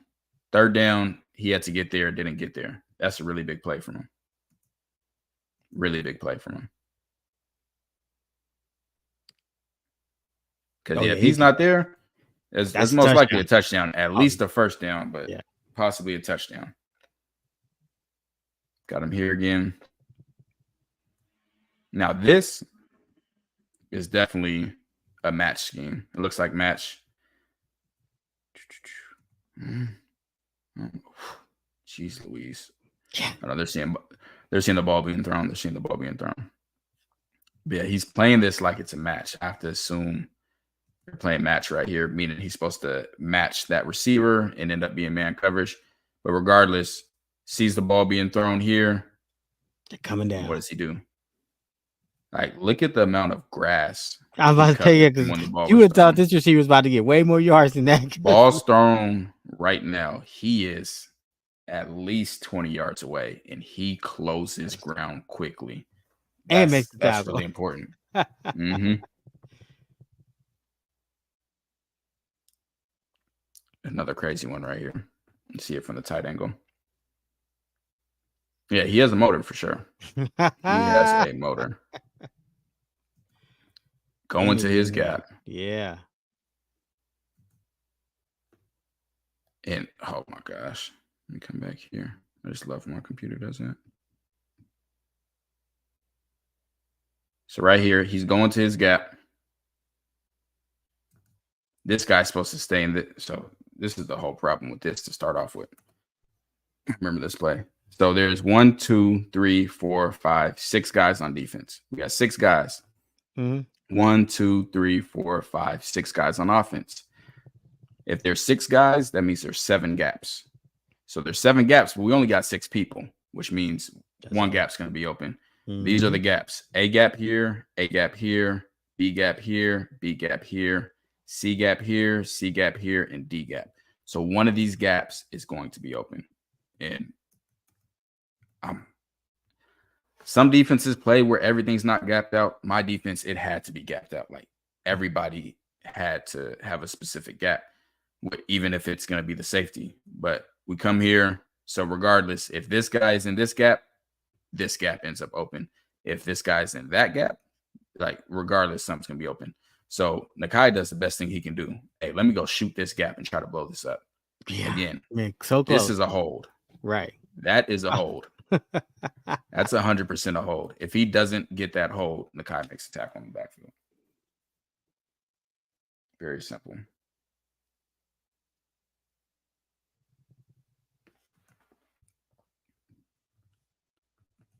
All right, here he is here. Okay, he hit the wrong gap on this one. Mm-hmm.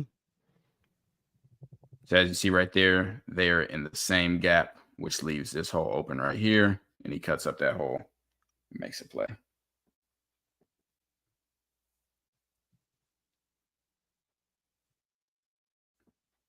All right, got him up top. This is when you talk about motor. So he's the furthest outside right here. Mm-hmm. So he goes there, jumps up, try to bat the pass, comes all the way around and gets a sack on this play. Yeah, that's what I'm talking about. That is a That motor. is an insane motor. That is how football's meant to be played. That's how you play ball. That is a motor. All the way over to make the tackle. Wow. That's the kind of guy you want on your football team. That's the kind of guy we got on our football team. Yeah. Like you said, make sure he's enrolled. Yeah, Please that's make why I sure said, he's hold on, enrolled. before I get too excited. Is he enrolled? Is he locked in? Make sure Somebody he's closed down enrolled. the airports in Boulder. He's staying. So yeah, man, that's what we got from Nikai Hill-Green. Run stopping wise, he's a fantastic linebacker. Like absolute, like instincts Elite, are bro. crazy. Like elite. And with a motor. Like he gets after it, bro. I mean, man, So, I'm impressed. I just want him to be coached better in the passing game, as far as having your eyes on the quarterback and being able to, make those plays and not turn around and not be looking, because he has incredible athletic ability. Like he's a super athletic linebacker. Yeah. Like he's not, again, we just saw the that older on that last 250-pound linebackers that can move. Like he's athletic. So getting a guy like him to really understand the passing game and if he could be as dominant in the pass, I mean, he's a first rounder if he can be as dominant in the passing game as he is in the run game, like just point blank. So yeah, that's really what I want to see him improve on. And we have to check out some comments, and then shoot, we're gonna get to the live panel, and we're gonna let people come up here and chop it up. Oh, what? Surprise! We going I already live? told people. So you could put some comments up, and I'm gonna get the link sent to the Patreon. Oh, here we go. Patreon come through. I agree with that, T-Cal. It's a little too late to dive into the portal for game changers, especially at running back. It's unfortunate and a lesson that hopefully doesn't hurt us this season. That's the real JK. Yep, absolutely. Yeah, I love we get the live panel coming on. Everybody want to jump on the screen and talk. Them Patreon members. Told you we gonna take care of y'all. Y'all need to stop showing the players another team go offer them a bag. I mean, hey, it is what it is. If they didn't already know about him, that's on them. Yeah. Rubber band man, absolutely built like a safety. That's exactly what I said. Exactly. But hit like a linebacker. I looked him up, and they said he was kicked off the team for undisclosed reasons. So, yeah. You a hell of a talent evaluator if you find a contributor in the portal now. I found some, but they just committed it like a couple of days ago. I looked through everybody. It's over with. But remember, I found who I think is a top 5 cornerback in college football. Y'all gonna see this year. Can't nobody say that they knew about him before that. Facts. Yeah, he went up. His ranking went up. Man, that's crazy. Yeah, like, yeah, that's facts. See, you stuck with what they got at running back. Yeah, we just gotta make plays, man. Just gotta make plays. They want you to look up DeMarcus Bowman. Look him up, T-Cal. I already did. There's no one you guys can name that's a running back that I did not look up. That nobody you could possibly think of. I looked up everybody. That's right. Every single person. Yeah, a couple guys I didn't have film on, but other than that, I looked up every single person. No way we have 200 likes and y'all been in here this long. Well, let's get these likes up, man. What's good? We should definitely be well over 400. Yeah, definitely West. Oh, you said West are gonna play running back. Please no. We do not want him playing no running back. Yeah, he got out of at all. Yeah, he got out of here today. Yeah, Miss J. Renee, that's a part of the game, unfortunately. That is a part of the game. People keep getting recruited and they leave, and there's no such thing as signing for transfers. The transfers don't sign. Once they enroll, that's when they're locked in. But trust me, that's what I asked. I said, bro, well, how are we gonna get these other ones to stay? He said, they got to get enrolled. Appreciate you, Soldier Life Records. Which game y'all think gonna be the littlest? Trying to decide which one I'm buy a ticket. You talk about home or away? Appreciate you. What do you say? Which He game I said, think gonna be the? Little is trying to decide which one I'm gonna buy a ticket. Oh, it depends how the season starts. Paisley I Jones. officially trust TK when it comes to this college. So I appreciate you. I don't know why people in here not just all of a sudden think I don't know what I'm talking about, but I appreciate you. Patreon members, I just sent the link in the private chat. So if any of y'all want to hop on the panel, it's there and we can talk. Yeah, let's get them likes up. You know what it is. Say, do not pay the bag until they roll, not when they commit. Yeah, who said that? He was dismissed from Wisconsin. He said, do not pay the bag until they enroll, not when they commit. They don't get money like when they commit and then take that and like no, they talk about the deals beforehand, and then once they actually get in there, then that's when they get the money. So I said to see you even have a bag. I don't know. But I don't know, I didn't understand that one because I don't care about. I said this on Twitter yesterday. Whether it's like, say, Colorado was offering them $100,000, and Ole Miss was offering them $900,000, $800,000 difference. If you just look at it in pure terms like that, but when you look at it as far as okay, I'm gonna get $100,000, I'm gonna go to Colorado. We're gonna be the most viewed team in college football, so I'm gonna have the most eyes on me. I have a top quarterback, the top quarterback in the draft class. I have potentially the top player in college football on my same offense. One, Colorado has great receivers, so the run game gonna be open. I'm gonna be starting at running back. So now you got to don't look at the difference of 100,000 and 900,000. Look at the difference of first round in fifth round, or first round this season, or having to go play a whole nother college football season. Like, and I'm not saying that this is exactly what happened. I have no idea, but I think too many people have such short-sighted vision and don't see the big picture. Like me, I'd go to Colorado for free. Like I wouldn't take any extra money because no, I'm serious. Like I'd go there because I know I'm going to get the exposure. I don't care about getting like $1 million in college is chump change compared to being a first round pick and getting a $5 million signing bonus. So that's what I don't think people are understanding. I think people are kids and transfers are failing to realize that's what you need to pay more attention to is where will I go because of this decision? Because say for instance, he ends up getting $1.5 million at Ole Miss, but never gets to touch the field as much as he needs to, and then all of a sudden he never even gets to the league. And then you're like, okay, yeah, I got $1.5 million, but if I was at Colorado, shoot, I'd be on year 2 in the league, getting paid way more than that. This is the worst thing I've ever seen.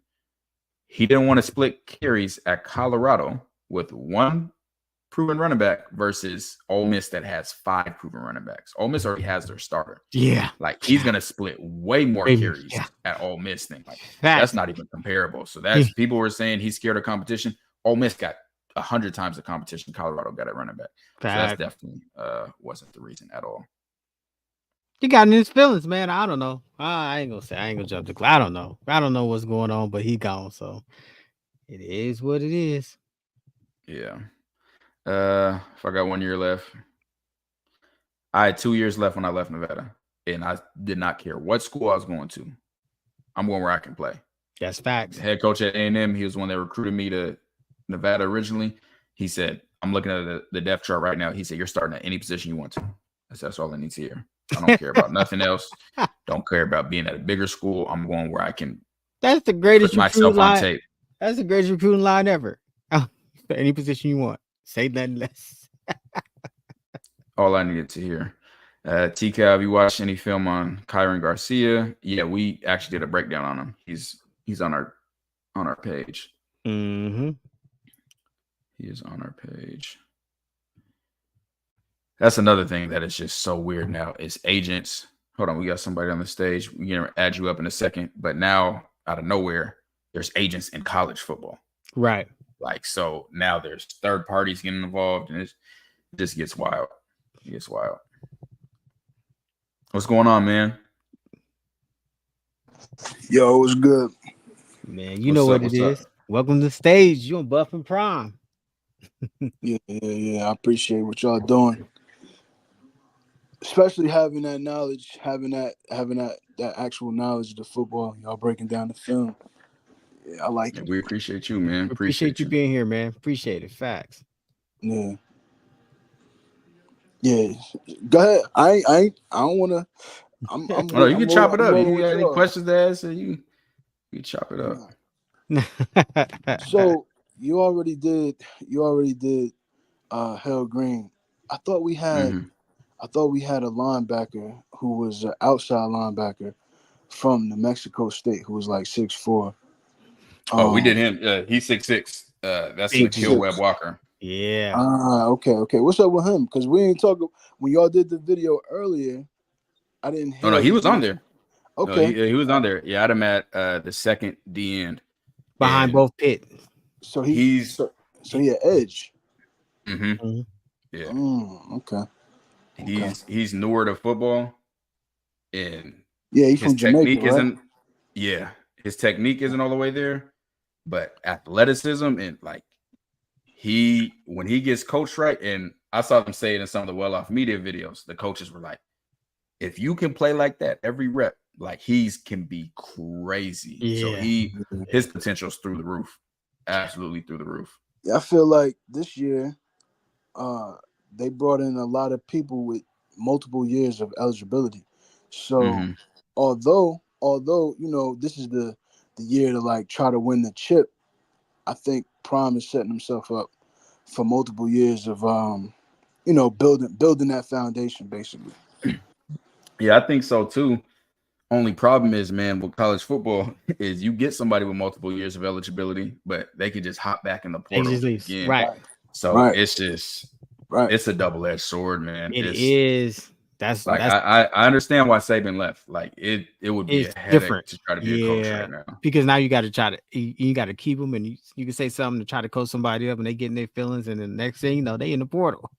Yeah, but I think damn, this happened last year. Like we lost people once people saw we was talking to a particular player, then they offered him more money. So, I mean, we can't cry about that because everybody doing it, and we do it to everybody part else. of the game. It is. That's a new part of the game that you got to deal with, right? Yeah. So we just gotta do the same. We just gotta basically secure the player. Like I think y'all was saying earlier, someone in the chat was saying, don't give money before they sign, and you was like, nobody gets money. Yeah, they just need to make sure that the player signs with CU, but that's an internal thing. You feel me? Like that's something they got to work out. Yeah, it's not the money that they're not getting paid before they get there, before they enroll.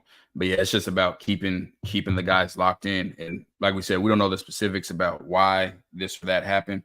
But it's unfortunate. And 1200 just said NIL ruined college football. They should have a cap if they do unpaid to play. See, I don't like that because all right, so I used to be on a panel. I ain't gonna mention the people, but I used to be on a panel. I wrote a book on NIL, right? So I got a book on Amazon on NIL. The thing is, today they just released this article about amateurism, right?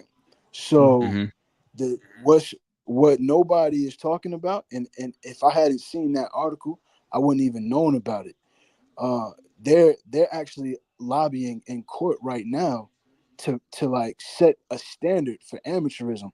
They're literally trying to make it where NIL gets capped, or the players don't have a foot to stand on in the future to like negotiate or like ask for changes. You feel me? So I don't want to see the cap. I understand Prime wants to see changes, but we don't. Like, I played football. I know you played football. T Cal, you played football, but and a lot of the people in the chat didn't play football. You don't want to see a cap. You know what I'm saying? Like, it's just something you got to deal with. Like, Yeah, I'm with you on that. I don't want to see a cap. I think it's so because you're not gonna why cap the players, you're not gonna cap the coaches. Like, you know what I'm saying? exactly. In college football wastes way too much money to talk about capping one side and not capping the next. I just need something that's gonna be like, hey, when you commit, you get the opportunity. You can sign now, or you not. Like, that's what I think. Like, if somebody say, hey, I'm Colorado, I'm through and through, I don't even, you know what I'm saying? Then I feel like they should at least have the opportunity to say, I'm willing to sign right now. And but this is the thing, and this isn't. And Coach Prime said the exact same thing. This is not NIL. So, and also explain it again for people. Right. NIL is name, image, and likeness. The reason this was created was for y'all that have been around football for a while. I'm just gonna mute you real quick for no background, but you can unmute yourself. The reason they created NIL were for Johnny Manziel, Maurice Clarett, Reggie Bush. These are guys that got in trouble for getting money in college because of who they were, because of their name, because of how big their name was. That is what NIL was supposed to be about. Is, hey, I'm Teray Calloway. I have a big social media following. If Walmart likes me in my name, what I do on the field, they should be able to pay me something and I make money from it. You guys probably know the famous YouTuber. His name's Destroying. He's on YouTube, makes a ton of money. He was at University of Central Florida as a kicker. He was making money from his YouTube channel, same way we have a YouTube channel. The NCAA said, if you take money from that YouTube, you will be ineligible to play college football. So he literally had to choose between having his YouTube channel and playing college football, being a part of the NCAA. That's what the NIL was supposed to be about, is players being able to make money because of who they were. Now, what's going on now is it's a collective. So you have all these boosters that put, say, $5 million in donations. For Colorado, it's $54.30. They put all this money into a big pot, and then the staff, coaches, whatever, have their way of splitting it up. So Colorado may have 5 million, Alabama may have 50 million, and say, okay, we're going to pay this player to come here. That's not what it's supposed to be about.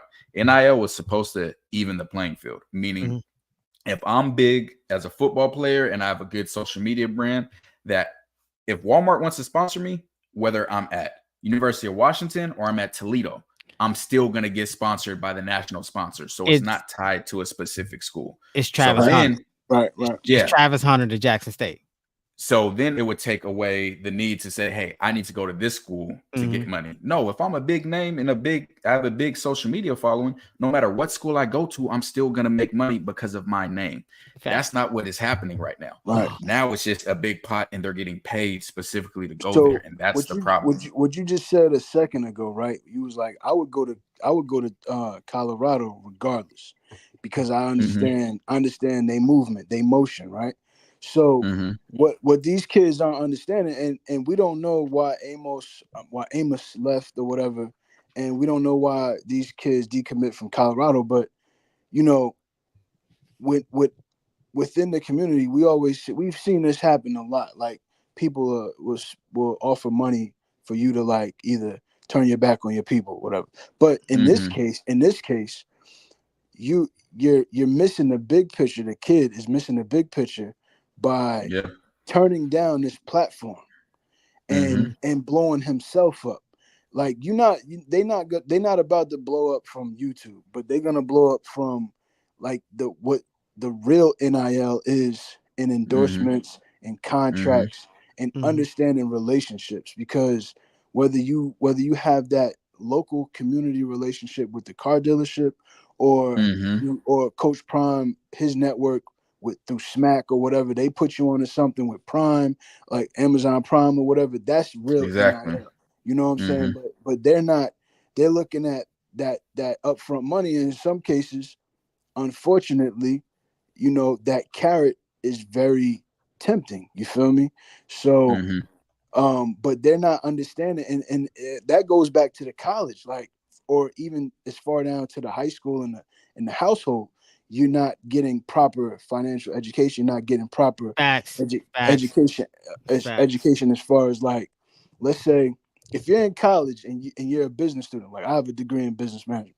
So if you didn't understand or you didn't have the right professors to teach you about the field of business, then you don't really understand how to utilize your degree. Yeah. So these particular students or these student athletes that now have a talent and they can finagle that into making money through their talent on the field, they don't really see how that business side No, of things not at all. can benefit them versus their talent. Like LeBron wear that shirt more than the athlete. They're not understanding that the Maverick Carter made LeBron James the more than the athlete. You feel me? Yeah. They just look at LeBron James. And then you got a lot of people in their ears, like pulling them this way, pulling Yeah. that. Oh, you can get more than that. You're not listening to them. Just jump back in the transfer portal. Go here. Do this. You know, it's a bunch of kids that come from no money at all. So they're coming from no money, and now they're getting a ton of money thrown in their face, and it's blinding them. Meanwhile, and this is what Coach Prime says: if you are a baller, you're gonna get NIL from these national brands because they're gonna see you ball and they're gonna want to pay you. Getting paid from your jersey sales. I don't know if y'all or people know this, but Johnny Manziel, like they were selling millions of his jerseys. You couldn't get a dime from them making money off of you. That's what NIL is about: name, image, and likeness. People not being able to make money off your name, image, and likeness. If you haven't balled on the college football level, you don't have a name, image, and likeness. And that's why these freshmen are choosing schools, or these high schoolers. It's based off of how much the collective is giving them versus, hey, I got to go to college and I got to earn it and be able to be presentable. And that's a big part of it is, are you a personality that I can sell from a company? That's what they want to see. Hey, 100%. Are you articulate? Do you speak with elocution? Do you have a good smile? Are you charismatic? Everything Coach Prime says that was his persona with Prime, that's what brands want. And these kids don't understand that. All they're getting is, hey, collective's going to pay us money. We good. No, to really take advantage of NIL, one ball on the field, that takes care of it first. The other, you got to create your own brand. Right. And they're not worried about creating their own brand because they don't have to do nothing. They don't have to ball to get NIL. So I definitely think there needs to be, I don't even know how you do it, but some type of education for these high school players, starting at the high school level, about the NIL, about creating your own brand. It starts from us. Like for instance, my plight in this is, I'm not trying to use this. It's not like a shameless plug, but I'm just saying, like, this is the industry I'm in. So that's the only reason I'm speaking on it, right? It comes from us. Like, let's say you, right? You played the sport, so you know what you would have benefited from when you was there. So now you have to be the one to create that particular model or that particular vehicle to then offer as a solution for what is missing or to fill the gap. It's called like a gap, right? So it's on us, because if we just sit back and we wait for the Brander Group, or we wait for the colleges or the NCAA or the lobbyists who don't want these student athletes to rake in these to make the money, then they're going to create a solution that benefits them. So it has to come from us who didn't make it to the NFL, who didn't make it to the pro level, but we understood the game. We understood, look, like for instance, when I was in JUCO upstate New York, we had this dude from Pittsburgh. His name was Keith Hill.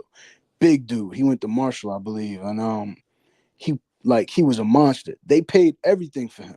You know what I'm saying? Like, but for me, I was paying my own tuition. You feel me? So now, because I'm a business entrepreneur type of person, I peeped it. I was cool with Keith. I wasn't as good as Keith, but I understood what was happening for Keith. You understand? So now I'm like, well, okay, I understand what these other kids are getting because I already seen it. I seen what they gave Keith. You know what I'm saying? So let's look at on today's time on a Power 5 level. Can you imagine how it multiplied? Yeah, oh my gosh, insane.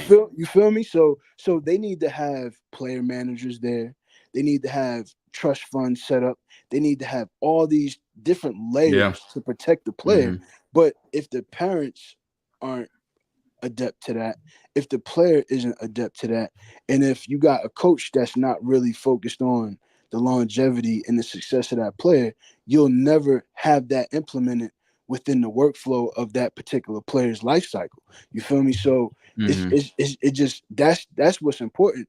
And for us, of course, we love to see these guys perform, but we have a deeper connection because they from the community. We don't seen them wash out too many times. You feel me? Yeah. So that's why I'm saying it has to come from like our side of the table, where we have to start creating these particular systems or solutions. You feel me?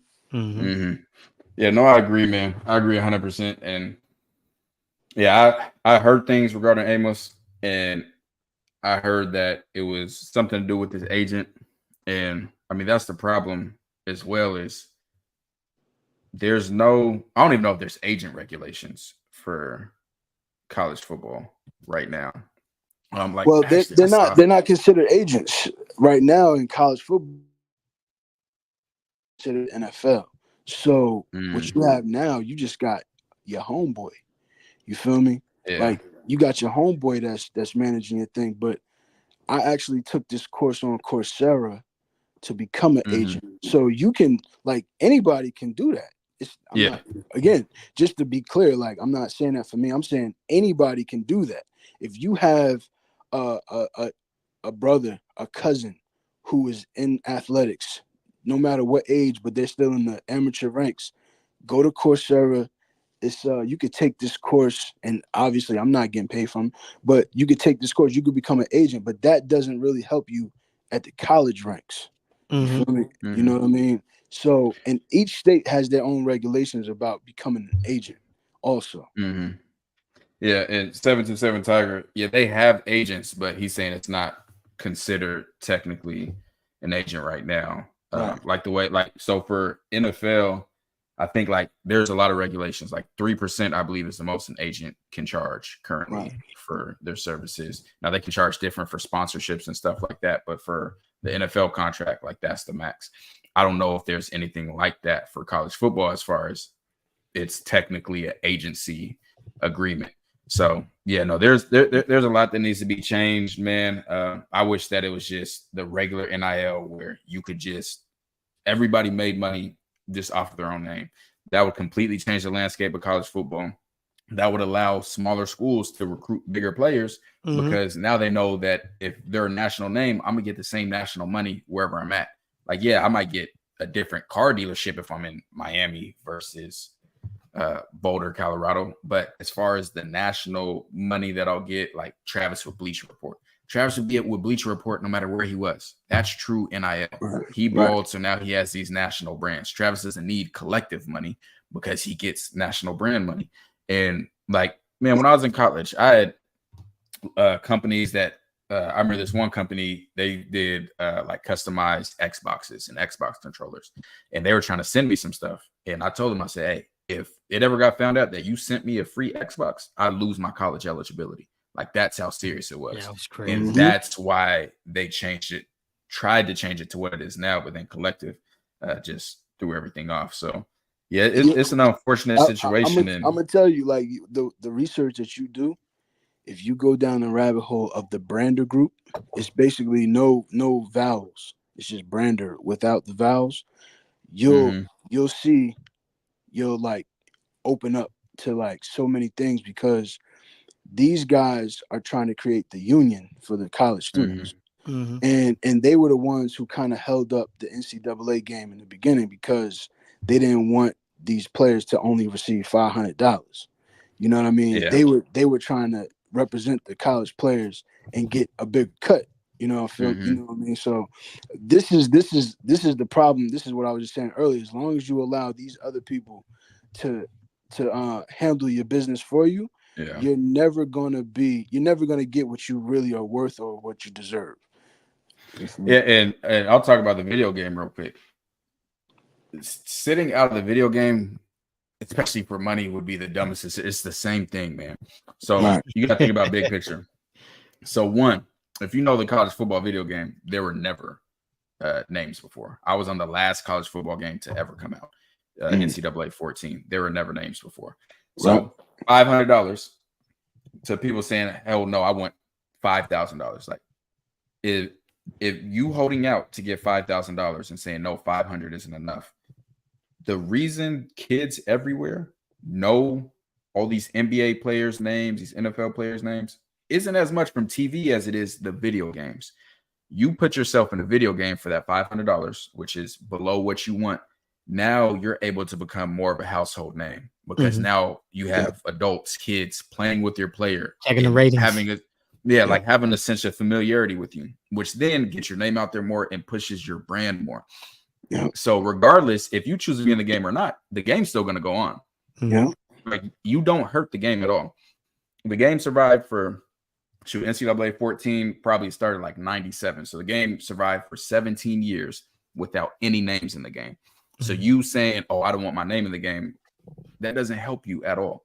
And that's what I would have done as a player, advise the player, like, hey, this game is going to make your name bigger. This is going to allow you to be more familiarized with your fans, with kids, and launch you into more and more positions. But again, it's just people are too short-sighted and only see what's right in front of them versus the possibility of things. They got 500 before it's tax. What is that? Net 350? No, not out of $500. What is that? That'd be a 30% $500 does not get taxed at 30%. That I can promise you. Yeah, and it's also depending on the state that they're in. Also. Yeah. Let me see. We got some questions in here. Let me get some questions that people have. I would try to negotiate my ratings in the game instead of money. I thought that was a good one too. I would too. I would. I'll let you keep $500. Bro, you gotta think about it. Like think about like someone like Travis Hunter, Quinn Ewers, or the dude Edwards, right? Donovan Edwards. If you want like negotiate some DLC, you feel me? Like for every DLC that they download that's signature to me, I want to cut from that. Like be go outside the box. Be creative about this contract that you're signing with these people, because that's really all it is. You can they have a contract that you can sign, but that's not the only contract that they're willing to sign. If you don't, if you don't rebuttal, then they don't know to think about something else. You know what I mean? Yeah, no, I agree. That definitely need to see the bigger picture of everything. Dev, dude. So this is that's along with what I think happened. I think Amos went on the visit, wasn't really feeling it. And then yesterday, Coach Prime found out about it. It was hot. Then all of a sudden, this video gets released on YouTube. He promoted twice on his Instagram. And it was about Colorado football. And the guy who posted the interview, who I believe is a friend of his, tagged Colorado football in it twice. Which, why would you do that if you already know you're going to another school? So I think Amos was trying to get not really ahead of it because he was already behind the 8 ball with it. But I think he was trying to show, hey, I'm still down with Colorado football. But I don't think he wanted to say anything publicly about still being committed because he didn't know if his scholarship was still good or not. Because when Coach Prime found out about the visit, because he didn't know about it beforehand, then he was like, nah, I'm good. So that's what I think happened with yesterday and everything like that. Real quick, David says depends on their tax bracket. What is going on? Depends on their tax bracket. They make more than $250K, it'll be 30% plus. Yeah, but the $500 itself won't be 30%. If everything you make is over that, then yeah. Trust me, I know it's not fun. Well, I can't even. I can't even say that because yeah, I'm not paying no taxes this year.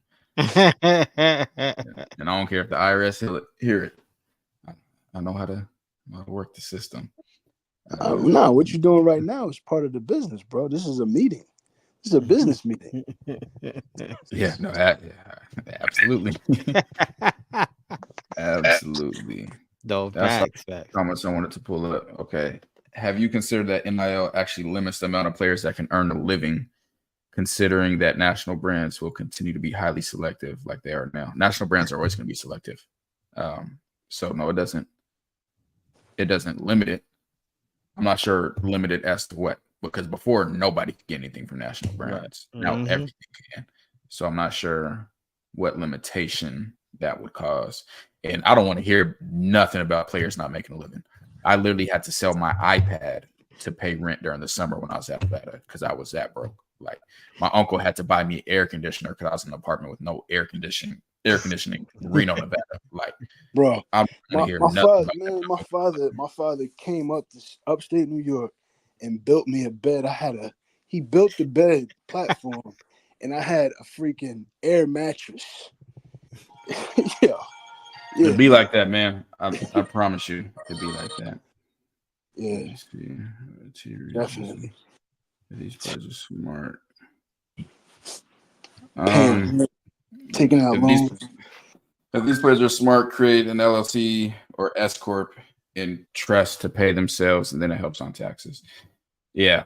So when you create an S corp, that allows you to get past self-employment tax. Now there's certain requirements that you would need for an S corporation, but I don't doubt that they'd be able to do it.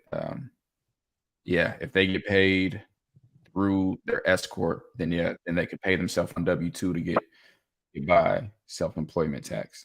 That would be a good idea. Just again, it's something that has to be taught. It's the education that they need. They need to have that education.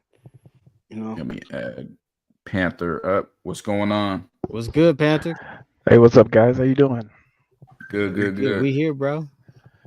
Yeah, I figured I'd just hop on. I didn't see anybody else jumping on just yet. So, yeah, man, I really appreciate what you guys do, man. You guys are really killing out there, and definitely feed the CU itch. You know, just kind of keeping track of the team and stuff like that. So I appreciate y'all. Man, we appreciate that, and we had the same itch. Yeah, appreciate you, fam, for real. Yeah, appreciate you. Yeah, anybody in Patreon private chat, there's a link in there. Y'all can hop in. But go ahead, Panther. Yeah, no, man, I didn't want to maybe rehash the stuff that we're talking about. You guys were talking about earlier. I guess big things that I kind of found interesting, and I posted in the chat in Patreon too, is just kind of seeing how the evolution of our running back room has kind of transpired over the last few weeks, and it seems it does seem funny how if it's more timing than anything about dudes choosing to leave versus not, and then now kind of everything has transpired. I wrote a comment. It said like Dylan Hayden, he just sat there and didn't do nothing. Now he's going to be the every down back for the most part. So it's just like, I thought that was kind of ironic. Yeah, the timing is just insane. And Amos leaving now, when he was there, I'm almost positive Colorado stopped recruiting running backs. So now leaving right now, but there were other running backs available at that time. But choosing to leave now it's like nobody else is available. And yeah, it's crazy because Alton and Dylan both left, presumably so that they could be running back one. And had they stayed, both would be able to still compete for running back one. Fact. Like we lost two running back. Like I still want to get Alton back. I don't know if that's possible. I don't know if he enrolled yet, but I still want to get I still want to get Alton back. But looks like we're gonna be doing an Alton film. the timing was crazy. Yeah. But I don't know if he's enrolled yet. He signed to be a backup behind their returning senior. So yeah, number 4. Well, I heard Kansas State already has a starting running back too. So that's why I find it funny. Yeah, it's a weird situation, man. Really weird situation. Yeah, we're not giving financial advice. Don't listen to anything I say. I'll just be talking. Facts, just be talking. That's all we do. Unless you Google it, then you're gonna see that I know what I'm talking about. But other than that, well, let Google tell you. yeah. Let Google tell you.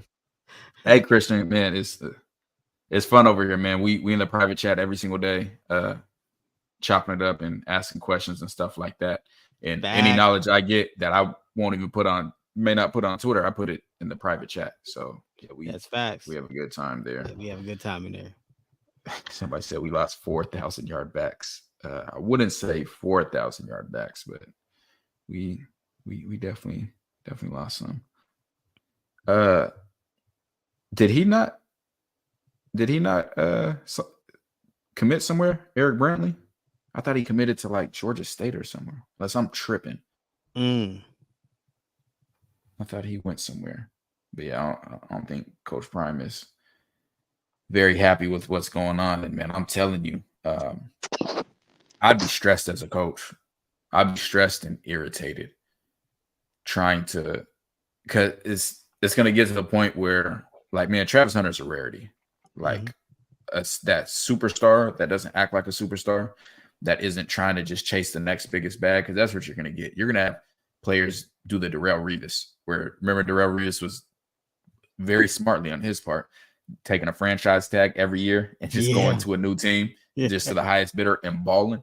Like, that's what people are going to start doing in college football. And it's so hard to build a team and build a culture when you continue to have that. I've seen this a lot of times. You think guys want to go elsewhere away from Coach Flea. I don't know. I mean, I don't know much about him at all, to be honest with you. But I saw people saying this about Amos. And it's like Amos didn't even get to be around him, like, significantly. So I don't know why or how that would make sense. Can I say something about that real quick? Yeah. I don't think that was about Coach Flea. I think that was about the drama with Shador and everything else. You know, Amos, now I'm literally speculating.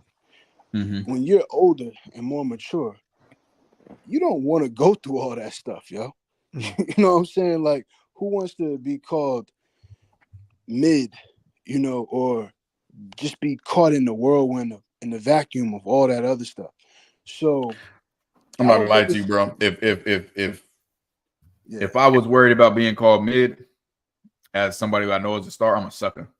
I'm just gonna be honest with you. Facts. That would be the last thing I'd be worried about.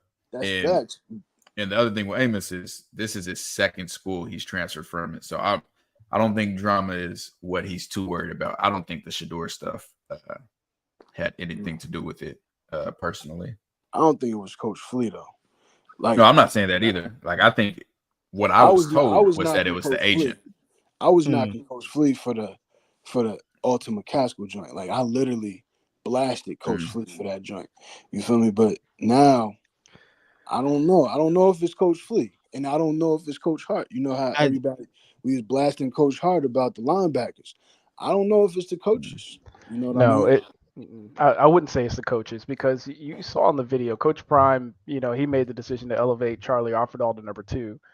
They do coaches meeting like before they do team meetings. And I know those conversations are had, and I know the depth chart and stuff like that. And I just don't believe they're ready to just say, okay, you're the definitive starting running back before summer training camp. Like, that doesn't even make sense to do. You want to keep the guys hungry. Right. Yeah. No, I that's fact. Go ahead. I think about I think it's one of those after round and found out. You know what I'm saying? And when Coach Prime found out, like, oh, you an Ole Miss.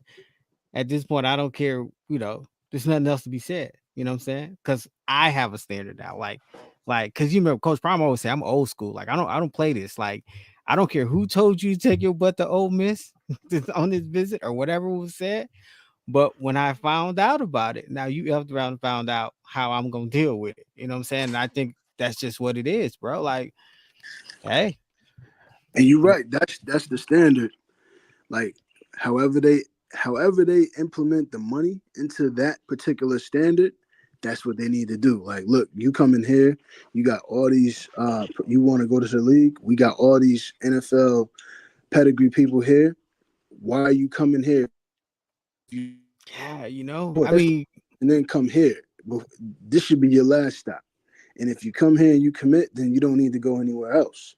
That's I think that's the standard that they're trying to, like you said, he old school. You know what I mean? So yeah. There's two things that I kind of, maybe Nikai, you can speak on this given your playing experience, but there's one side where you have Coach Prime who doesn't promise anything. He doesn't make any, he doesn't sell you a dream and nothing. There's a lot of teams out here that to keep guys and keep their depth, they sell, like, well, hey, you know what I mean? Just I need you to buy in for there. After this person leaves, you're the next man up, this and that. So they sell the dreams to the guys that they stay. And, especially once the season started, you're locked in anyway. And I know that happens a lot of teams. Exactly. I don't know if y'all play the college football video game, but on there you can make, as a coach when you're recruiting, you can make promises to keep people on your team, like literally. And there's an integrity meter. Mine was 0. I promised everyone that. I promised everyone there's going to be a first round pick. I told them we was going to win the Natty every year. I did not care. I was going to do whatever. But no, that truly happens. Like I've experienced it. That it truly happens. They tell you certain things to keep you in there, and then hope that they get you locked in and to where you're trapped in. So people go to schools all the time based off lies, like lies that they're being told by the coaches, promises that aren't getting kept. And again, it's kids, so it's hard to. And I'm talking more about the high school. The transfers, like, bro, if you over 20, you an adult. I ain't gonna keep calling you a kid. Like people, oh, they're kid. No, you're grown. Shoot, I'm 28. Like you're grown. But yeah, there's a lot of stuff that gets missed in that. And if you don't have a good support system around you, then it's harder for you to decipher what's real and what's not. Because yeah, they definitely just be telling them whatever they want to hear just to keep them there. Because once the season starts and once you're on the road, you're at least locked in for that year. Like you can't go nowhere. So even if you're upset about it, unless you just want to miss the whole season, like you're stuck. Fact. So my sister just said this. Yeah, my sister grilled. I'm gonna try not to. She's a serious coach. Yeah, grilled the Nevada head coach, who was a clown, and boy did he lie. He lied about everything. Like he just straight lied. Got me there, and I was stuck. Like I was literally stuck. And everything that's he crazy. Sat there in the living room and said on 23rd and Jackson, he didn't abide by none of that. Just, and that's crazy because you think about that, like you came right before that window, like, you know what I'm saying, like right before everything just flipped. You know what I'm saying? So that's wild. Yeah, and I tell people all the time, man, it's like winning solves all of this stuff. Like it's like Colorado is still just a budded program. We had 1 year, just 1 year, and granted it was 4-8.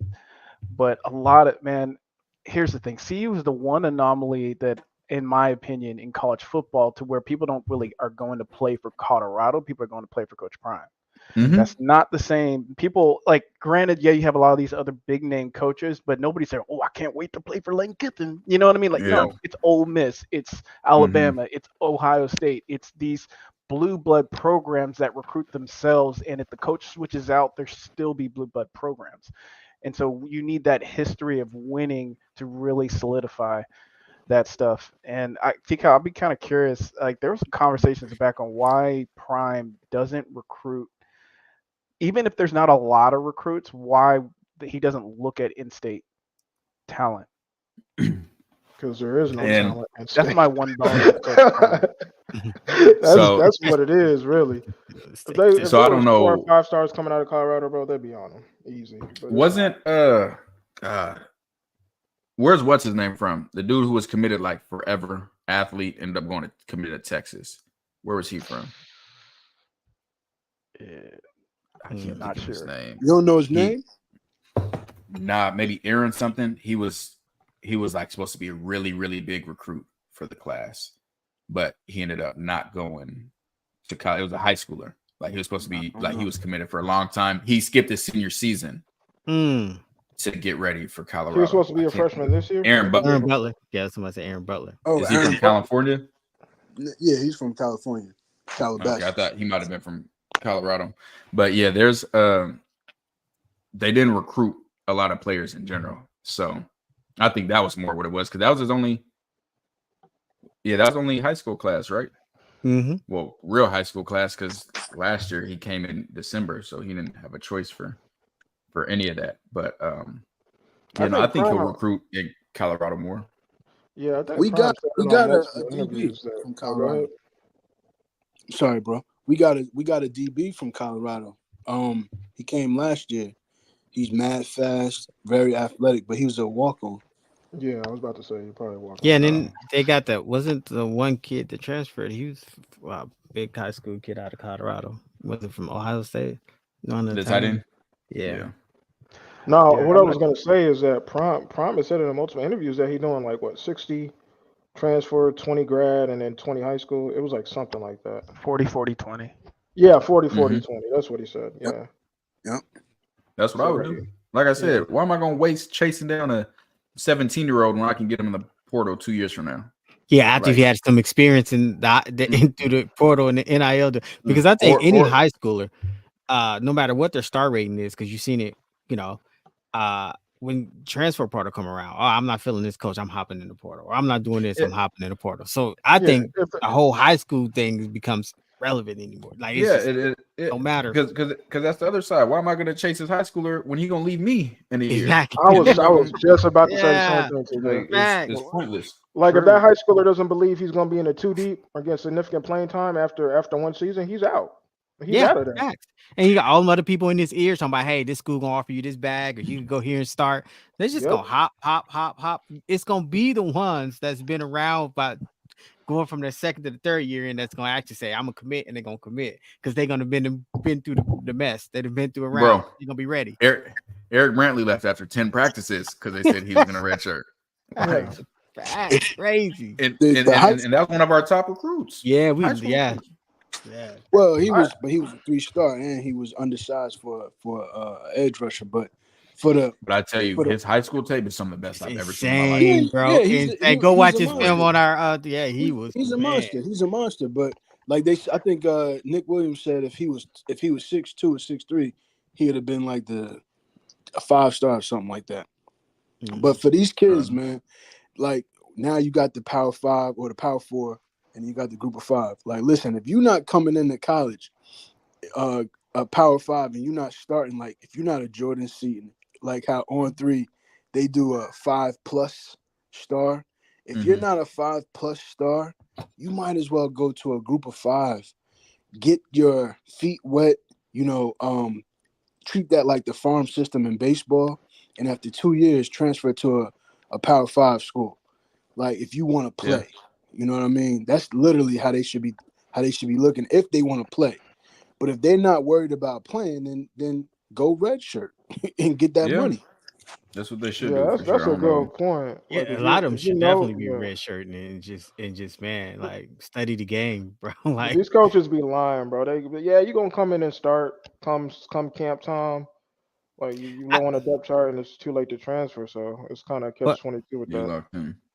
And I sit here and I say another thing about it. People say, "Oh, when you win, it's gonna change everything." But here's the thing: Colorado get all the hate already. Like it doesn't, like it switches the narrative. People can be like, "Oh, you guys are supposed to be, you guys are supposed to blow out North Dakota. Are you supposed to beat this?" You know what I'm saying? I think it's talking more about winning cures everything. Like we're not gonna be talking about these same problems if we win. Like we're talking about them now. No, we won't. Like if we win, we're not going to be talking about the running back situation. Nobody's going to be saying anything because of Coach Flea. Nobody's going to be talking about recruiting. That's what they're talking. They're not talking about like everyone on the outside looking. They're talking about because I'm like, man, all the hate. Like, hey, you come to Colorado. Oh no, they'll make excuses for any possible. Yeah, any win we get. Oh, Shedeur got lucky. Oh, but it's just come on, man. You know what type. You think you think they should pick up another body going into the summer and fall camp running back? Yeah. Honestly, I'll try to get a redshirt freshman from somewhere else. I mean, that's really all that's left in the portal. I was looking through that portal. Ooh, man, it's dried up. I spent hours, and I found some steals on 3, and then found out they had already committed, and on 3 just hadn't put it up there. Like just crazy, man. Yeah, I was going through 247. I was like, yo, there's slim pickings. Very slim. Hey, somebody just said that. Don't get to talking about height and size. Some of these dudes, and if you gotta be careful too, because I was going through 247. Like you'll see a bunch of dudes in the portal. Some of them dudes been stuck in a portal for a year or 2. They just sitting in there. That's the craziest part about college football now. You see the stars, you're like, damn, why this 4-star? Oh, he's been in a portal for a year. What's going on? So it's crazy out there. That's scary, man. That's scary as a player. And like me, when I was transferring, I knew I was transferring way before my coaches did. When you play college football and you were like a top high school recruit, you know people everywhere. So I'm hitting up all my homeboys. Hey, tell your coach, I'm about to send you my highlights. Tell your coach, watch it.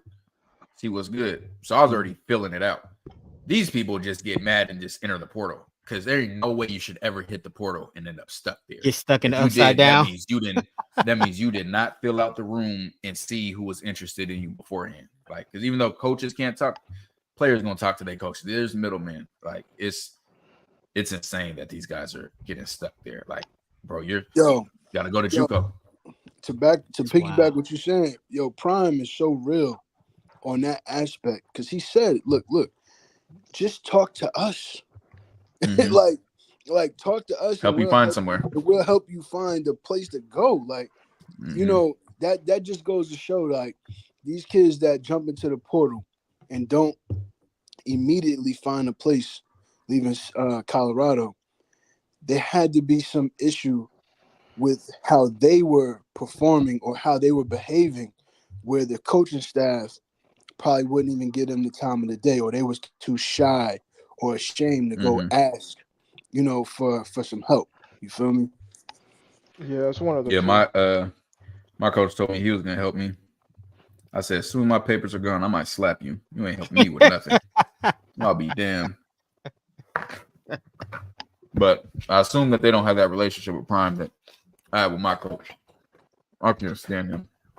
Brian Polian's his name if anyone want to look him up. Been fired a lot of times. Most recently from LSU. Brian Polian, he related to the Bill Polian? Yeah, that's why he got that job in Nevada. Oh, okay. That makes sense. He got the head coaching job at Nevada from being a special teams coordinator. Never seen that happen before. Yeah. Went from special teams coordinator to head coach with no experience. Yeah. Bill Polian been on some funny stuff lately when he said that stupid. Lamar Jackson too short to play. Lamar Jackson. You should change too position. Short. You know what that was about? Come on now. Let's nah, we're not getting into that right now. But, yeah. Were you out there with Bertoloni? Where? In Nevada. Coach, or you talking about Brett? Yeah, Brett Bertoloni, the tight end coach. No, he wasn't there. No, he wasn't there then. Kev said, but Prime can't recruit according to Rico Blows. Yeah. Bro, you seen that? You seen that on the X on Twitter? Rico was like, "Oh, they lost it, bro. I almost lost it, fam." Beast. Yeah, after all that, like, wait, wasn't you got to run them receipts, bro? Because he was not talking that. Oh, bro, I'm not running the receipts, man. I embarrassed him and made him go on a block spree. And I told you I pulled cards. Like he was, man. He was like, Amos ain't this, Amos ain't that, and then once they leave Colorado, oh man, Colorado lost. I lost all respect, man. I can't take nothing serious. Like, I didn't know that was out there for the little respect he had left, man. I was like, bro, you a grifter. Like, you just saying this stuff for clicks. Literally. Like, that's don't really the thing. believe none of the stuff you saying. The stuff we say, we expect people to get mad about it and not want to, but I don't care. Like, I only know one way to be. Like, and I'm not going to sugarcoat stuff to try to get clicks or views. I'm good. Without this channel, I'm good. This is our passion for football and our support for Coach Prime. Facts. Our support comes with critique. So this isn't us trying to give you, bro, I'm straight. I promise you. And TJ, I've talked about this a lot. And this goes along with what I was just talking about as far as critique. He said, I was told when I was in college by my coach, if I'm fussing at you, I see something. If I'm not saying nothing, I'm done with you. I was told the same by my coach. He said, when I stop cussing at you, that's when you need to be worried. And the same thing with our support. We don't support because we're trying to tear down Colorado, or critique because we're trying to tear down Colorado. We critique because we support Colorado. We want to see Colorado be its best. So facts. I don't think that you can support a team, a person, anything if you don't critique them and try to help them become better, or say what's on your mind if you don't think something's going the right way. Like, that's not a true supporter. That's being a yes man, and being a yes man does not help you improve. You cannot improve if you have yes men around you. So I agree with that statement 1,000%, TJ. Hey, real quick, TCal CT, have y'all given y'all thoughts on the stuff that was going on with Shador and his response on social media to players? No, we haven't. But I said, bro, my first day at Alabama A&M as a transfer. Yeah, some of my teammates. I came in and told the DBs, I said, I don't know what position I'm deciding to play, but none of y'all touching the field ever again, unless I let you touch the field. First day on campus, I went in bully mode. if you a dog, like, bro, I'm a dog. I'm sorry, I'm not all that kumbaya stuff, especially when you compete in position groups. That's not real. Like, I don't know. Like, yeah, I did have homies in my position group, but hey, we competing. It's not Shador's job to mentor the 5th string quarterback. Oh man, what do I look like trying to? What? He was supposed to pay his scholarship, bro. I can't tell you how many people I told they would never touch the field again. Yeah, that's crazy. Like, people saying, "Oh, he's a bad." Y'all ain't been in no real locker rooms. Like, forget telling them that they mid or whatever, bro. We run fades in locker rooms. Yeah, I think it gets in there. I think that's why I got respect for. That's why I got respect for Benson. He came in. He was like, "I'm coming to take your spot, bro." We posted a video. First day of camp. Send a man to the transport. I was a fan the second I saw that. I said, "That's a real dog. That's the nasty we needed." He was like, toughen up. He was like, "You've been here, toughen up." I was like, "That's the nasty." Okay. We didn't have that last year. I see what type of timing you on. And I told CT, I said, "That's exactly how I showed it to A&M." Yeah. You know, coaches be like, "You know what? You got to come in and put your head down and earn the respect." I came in on my bully. Hey, none of y'all playing. None of y'all. If I want to go get some water, I'll let which one of y'all know who want to go in. Like, that's like, I'm telling. And if you ain't a dog or been in that situation, you don't understand it. You know, you might think it's arrogant or whatever, but if you know, you know. Like, if you know what it's like to be in there competing, I'm going to Alabama A&M, bro. I got 2 years left to make my dream happen. I just had to sit behind dudes I knew I was better than for 3 years. Nah, I'm here on a mission. Like, ain't nobody getting in my way. And those guys are on a mission, man. Like, it's like Travis Hunter says all the time, I want to embarrass people. I want to humiliate them. Like, he talks about that in one-on-ones. I'm trying to embarrass him. That's how it has to be. That's how a dog mentality is. As nice and calm as Travis is, he still got that switch where it's, hey, but you see him at Colorado State, he got all in that. It's like, hey, come on. Like, you know what I'm saying? This right here, right? That situation, everything you said about Shador's mentality was correct. But the issue, like that dude, the YouTuber who posted the video, he got caught in the crossfire. Like, that dude is the biggest cheerleader for Colorado. And I got really pissed off, I got really upset about that because I don't even watch his channel. I'm not a fan of his channel, but I know he's the biggest cheerleader. Like, I just don't like his format. You feel me? Like, I'm not about to sit up there and watch a dude in the camera. Like, I don't like his format. But he played college football, and he's the biggest, like, he's a really big cheerleader for Colorado. And all he did was interview a former player, and he got caught in the crossfire. Like, now, can you criticize him for the way he uploaded his video? Sure. But he's not a professional. You feel me? Like, I'm not saying he's not, who's to say what his level of professionalism is? He wasn't trying to knock Colorado, and I don't believe he was clout chasing. It just happened. Well, so but he didn't even push back even a little bit. Yeah, like, but there's a lot to that backup quarterback coming through with it, feeling like a whole lot of entitlement. Like, hey, I'm like, hold up, bro. Like, buddy, what are we doing here? Like, you here to compete? I thought Gavin was good. Like, Gavin was in that video well off. He was on the slopes with Coach Prime and Shiloh. That's why he is snake, man. That's what even makes him more upset. Yeah, I'm more upset about how they came at the YouTuber. I don't care about the Gavin dude. I care more about how they came at the YouTuber, because it's like, what about y'all? What about, like, I got a channel like anybody else that got a channel? You mean, like you said earlier, you critique CU because you want them to do better. But if on a Tuesday they're not feeling good about your critique, then they're gonna slander you. Come on, that's not cool.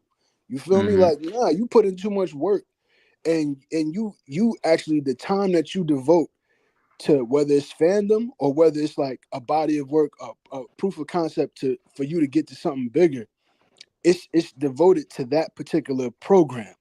You're not clout chasing. This is what I do. And what I'll say is, one, I don't know dude personally. I don't watch none of his videos. I had seen that video, and We don't have no beef with no content creators. Oh A lot God, of people say not we again. got beef with them. Yeah. Please, if any other ones are watching, please, we don't want any issues. Drop the Because disclaimer. I will turn it up to a level that's not going to be fun for anyone. So please, I promise we come in peace. We don't want any issues. Oh man. But what I'll say about that is, man, people are different. Mm-hmm. So like you're saying, I wouldn't say, to judge him too harshly on that. Like me, I would have started pressing homeboy. Oh yeah. But everybody's not, everybody's not made that way. So, people got different goals of their channel, and like we're not really in the interview lane. Like that's not what we do. So, people have different goals.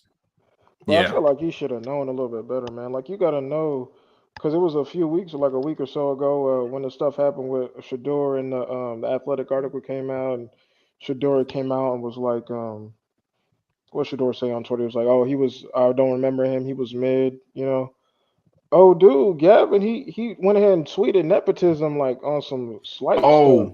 Yeah. So I had seen that, and I saw a lot of people saying he was trolling. So I didn't understand why trolling, but they probably didn't know he was about to hit the portal. But he probably already knew what was going on, so that's probably just trying to cover for him. But it didn't really make sense that like he was trolling. Like, why would you even say that? Like, it don't make sense. So I think the interviewer dude, I don't know the YouTuber's name, but you should have probably known better. Didn't give him no pushback. He was kind of like low-key co-signing the stuff he was saying. So I mean, I'm not saying he should have caught like crazy flack for it, but like you just got to know better, man. Like, yeah, and it's also he's a guy who's already left the team, and so look, if I'm an interviewer, I'm interviewing people that are a part of the team or are committed to the team or coming to the team. Because none of them are going to have anything negative to say, or at least like that. Mm-hmm. Facts. Like if they're coming to the team, on the team, like. But if you got someone leaving, it was on live, so that gets a little spicier for sure. So there was a lot of questions about, is there like some Spencer Rattler vibes in his responses, and is that going to affect him in the draft? And see, that's the thing. I actually watched the Spencer Rattler video again. I'd seen it when I saw it. I think I was in college when I saw it, and I was like, "Yeah, no, I don't like that." Mm-hmm. But then watching it again, I have a little different take on it. And it goes back to the teammate thing. People don't know there's a lot of hate that goes on with your teammates, like with your teammates. And I watched the Spencer Rattler video, and the quarterback he kept calling trash and talking about. He said, remember, you said I wasn't going to win the Elite 11, which is this high school quarterback competition. He said, I never said that. And one of the other teammates said, yes, you did. Mm-hmm. And me, you try to doubt me and like specifically go out and say that I'm not going to do something. I don't do an eye for an eye. Mm-hmm. I do a family for an eye. Like I'm coming for everything. Like I don't. So like, because I'd be hot. Like I'm your teammate. I'm going to this competition to try to show I'm the best quarterback, and you out here telling me and telling other people that I'm not going to win it. Mm. Like, no, I'm not stopping there. I'm gonna be on your head. And it's funny. I don't want to get too deep into that, but that's seen as a competitive spirit. Sometimes it's like, oh, he's a competitor, and then all those other times, oh, he's immature and etc. Shador's a competitor. Like the only thing I got to go back to is Colorado State.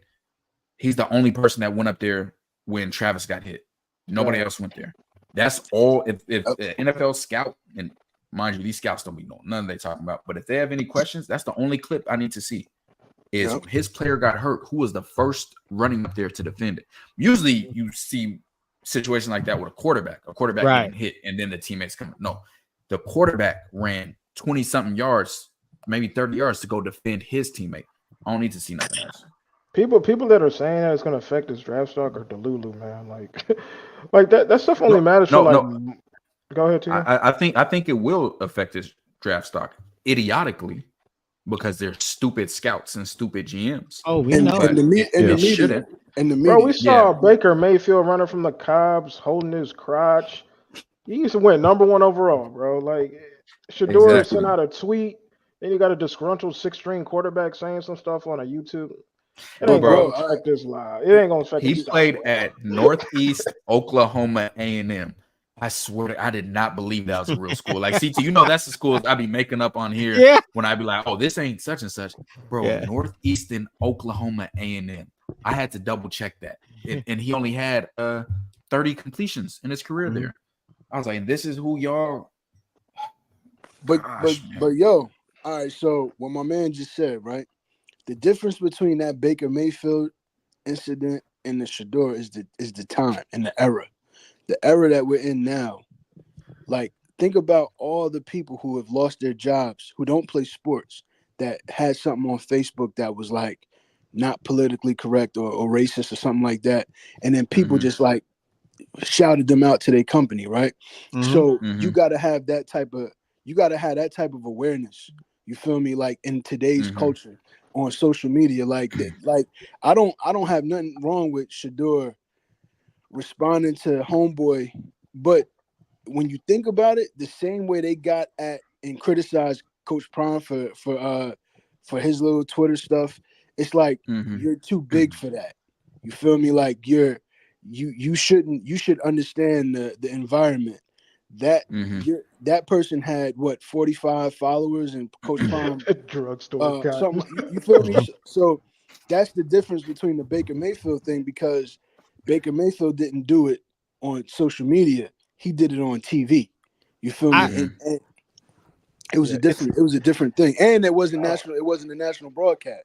But I mean, Caleb Williams just go ahead. My bad. I mean, cut you off. Go ahead. No, but I feel like, Shador is like, bro, we used to sit in the same room together. You know what I'm saying? Even whatever it is, like, at some point, you know what I'm saying? He felt like, hey, you coming at me? You just like, we never know the conversations they probably had at that point in time. And he's like, and all of a sudden, now you out of Colorado, now you want to talk like this?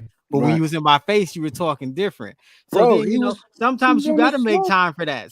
I thought he was cool with it. I just know it's like, hey, but sometimes you got to say it. Sometimes you got to make some time for that, because people just say anything. Took his behind on vacation. Right. That's crazy, yo. Man, let's call a spade a spade. Dude is a snake, man. Let's call it a spade. Yeah, I'm rolling with that, bro. Like, what are we doing here? You all in your feelings, bro. Decepticon just said this. They want you to be a punching bag, take a shot, and you say nothing. Facts. And that comes from a position of power. And what I should say is asymmetry of power. When you can't say what you want to say, or you have to, abide by the rules because you don't have that level of success yet, or looking at the big picture, money. And that's what they typically had players do is, hey, you need to be grateful for the chance to be in the NFL. You need to do everything the way that we say you need to do it. When that was like, Shador going to be a star in the NFL regardless. If the Giants take him off his draft board, I don't care. I wouldn't want to play for you anyways. And I don't like how players are getting more power than they should. And with the more power, just like how you see more players having podcasts and stuff now where they can control their own narratives, where before they couldn't control their own narratives. And then with the NFL, now Shador is going into the NFL a millionaire. So he's not a hungry college kid, regardless he had Coach Prime, but he's not a hungry college kid that has to be your cookie cutter to try to fit in. Like me, bro, I'm gonna talk how I want to talk. I'm set. Like, I'm good. Nobody got no power over me. And that's what I think Shador has. And even with all that, if I was in we're gonna cut some real quick. Russell Wilson and Sean Payton. I'll be damned if I made that type of money from Denver and I'd let any human on this earth, let alone a brand new coach, talk to me like that. Facts. Russell Wilson, there's no. Hold on. Oh my gosh! I gotta finish that, bro. Finish that. It's back to the asymmetry of power. And Russell, had he popped off, how I would have popped off. There's nothing that you can do to me. I got enough money to last me the rest of my life. I would have never let nobody talk to, bro. My family watching, and one, it's your fault the whole stuff happened because you didn't call timeout to get the challenge. But on top of that, you're going to try to berate me and do all this stuff with my family watching in front of everyone when you know there's cameras, and I got 10 times as much money as you? Nah, I would have embarrassed. Oh my God. Hold up. T-Cat, hold up. When you finish, please let me chime in when you finish. No, I got you. But yeah, that's the thing. So Russell, example, Shedeur, an example. They're both two individuals that are set. Russell way more than Shedeur, obviously. If I was as set as them, I'd go in way harder on certain things because I know who I am and I know the value that I have, regardless of if one team likes me, one team doesn't. So I think Shedeur has great restraint. He didn't expose him. He said, I'm going to spare you this one time. I don't see nothing wrong with that. People are talking about, I don't see nothing at all wrong with that. And I think it's being super overplayed. And man, I don't want to get deep into it, but man, I done seen tweets of a lot of quarterbacks that got drafted, older tweets that came out, and it was just brushed under. Jake Fromm.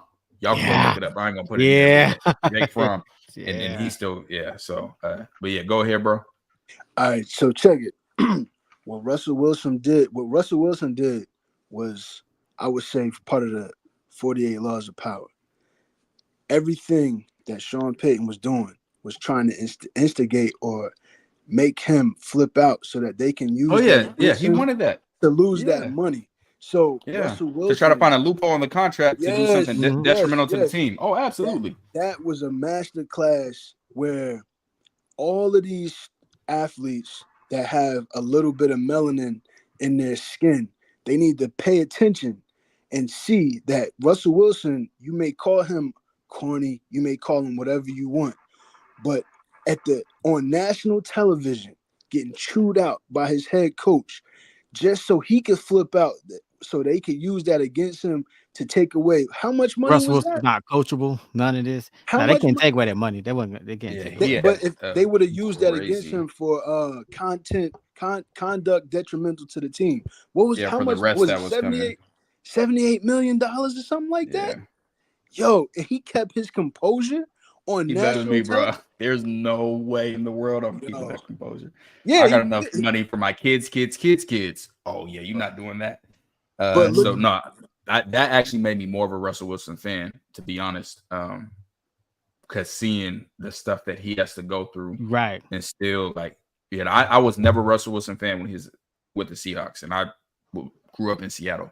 But seeing the stuff he had to endure and go through, that made me more of a fan. Yeah. But all this stuff about Shedeur being bad or losing draft stock or being childish I don't get that, man. It's trying to.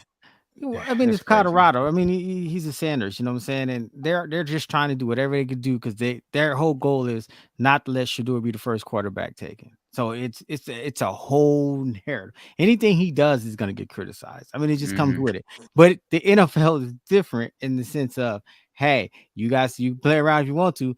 There's more than half of them teams in the league that are going to try to snatch up and get them. Because, I mean, it's just different. When you watch the Beck versus Shedeur breakdown we did, you just see. And that's who they got as the number one quarterback. Right.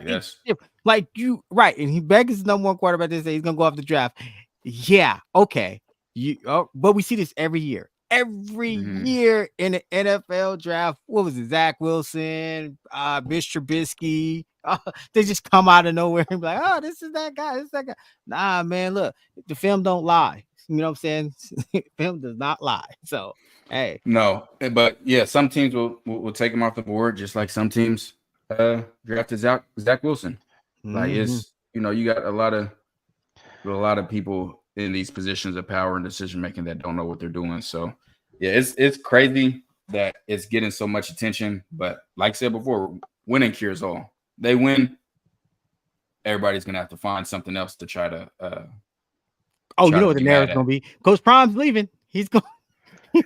Colorado next year. He's getting out of there. He's gonna they're gonna drop his name in every college, open, NFL, every open job that comes available. They were doing it this year. They're talking about him going to the Falcons. He's going out of here. Yeah, right. He's going to Florida. He's going to Florida State. He's going here. He's going there. That's what they're gonna do. Yeah, I kind of have a different. I appreciate your response. The way I look at it is that, man, Colorado and especially you, Shador, man, you got people just waiting to try to hang you with whatever you say. So it's all this Mm-hmm. whole thing. We know even at CU they do media training for with their players and stuff like that Mm-hmm. too. And so it's one of those. It's like Shador's response is fine. If he only deleted the last sentence off of all his responses, it would have been we wouldn't have a conversation. But it was always that last sentence that was like that little dig right there. And Mm-hmm. so it's all about creating narratives, and those narratives start to get steam and stuff like that. And here's the thing: the one thing I worry about with Shador, and it might be unfounded, but it's the idea that his father is so outspoken, right? Mm-hmm. So imagine he goes to. Remember what Coach Prime says? He ain't gonna. There's some teams that he ain't gonna go to, right? All right, so he get Mm-hmm. drafted by the Giants, and that organization is kind of garbage, right? So Mhm. it's who's gonna have something to say about the team, maybe privately or whatever. Coach Prime's gonna be watching his son in the league, Mm-hmm. and do our teams willing to say, hey, I know what's gonna come with Shador if we draft him is criticization of the organization, how we're using him, how we're doing this and that, and so that's another angle that I think he has to be careful of and not make that be more of an issue when certain teams may choose to I just don't know what's going to come with us drafting him, and maybe it doesn't get off to a great start because the trash And team is going to draft him.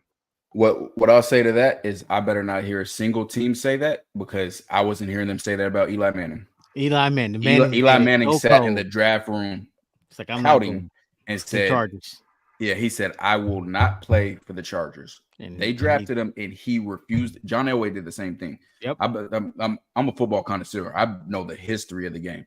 Mhm. He sat there and Arch Manning said, we're not going to San Diego. They said it over and over again. San Diego still drafted him and they refused. He wouldn't even smile for the pictures, refused to go there. So if they say that about Coach Prime, but let it slide with Eli, I'm gonna set it on fire. Everything. I So agree. so I don't think that's a valid excuse. They're gonna bring it up. I'm sure people are gonna bring it up. And it's funny because I can see people saying, "Could you imagine if Arch Manning did this?" Like, I know there's gonna be people that say that. I promise you, people are gonna say it, not knowing that's actually what happened. So, but that's the thing that goes back to the power situation. If you feel that way, I don't care. I'm gonna go somewhere else and ball out. I don't need you to want me. I'm good without that. And that's what I'm talking about with Shador is he doesn't have to try to conform to what teams want him to be. A great example kind of is Cam Newton.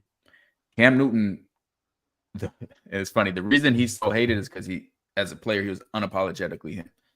And he dominated. If it weren't for the shoulder injury that he had and the other injury, the uncalled hits, all that other stuff, we'd still be seeing Cam Newton being able to dominate in the NFL.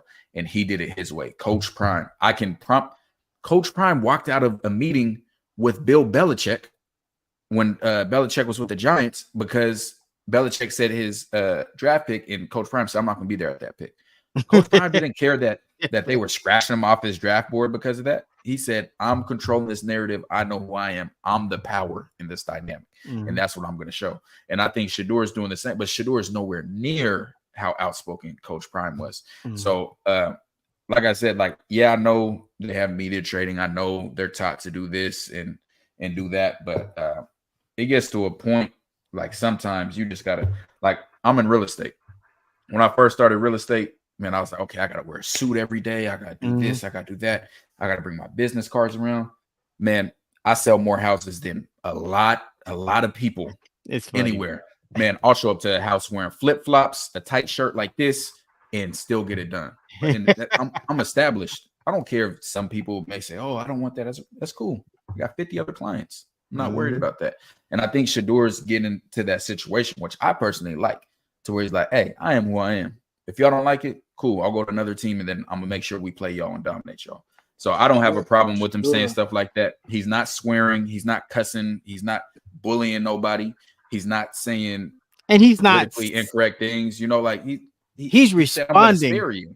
but he's responding. He's Exactly. not just, hey, let me go drag this fifth Yeah. screen quarterback that left the team. You know what I'm saying? He's responding. He's not out there just da da da da da da like when they could, but he's not. He's just, hey, okay, you have my doorstep, but I'm acknowledge that. And I think that's probably because they probably had conversations. Said, oh no, so now this is you.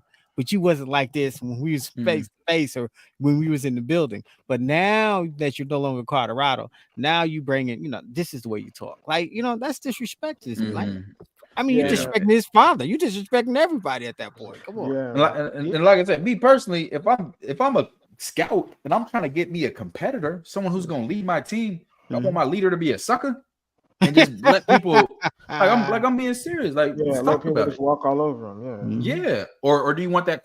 You think Tom Brady not gonna respond to nothing like that? Like what? Tom not going for nothing like that, and that's what people love about him. His competitive edge. That's what people love about Michael Shador's Jordan. That's what Michael Jordan was. Hey man, the greatest, man. I tell you. Sis in flip flops still gonna run up a check. Even if you listen to what he said, he was like, me and Shador got into a little something. Then after that, we didn't really see eye to eye. He didn't talk to me, but he talked to the rest of the other quarterbacks. Like, if you listen closely, like, first of all, that's just his side of the story. He apparently said that he confronted Shador and Shador didn't like it, but that's just his side. Exactly. That's his side of the story. He could have done something foul to upset Shador. But even after that, Shador said he talks to all the other quarterbacks, but he don't talk to you. Why is that? That makes me think there's something's up with you. He could have said something way out of pocket. What he thought, it could have been one of those things where he thought he was cool and he could say something, and then he had to find out, but we ain't that cool. Like you said something, you know what I'm saying?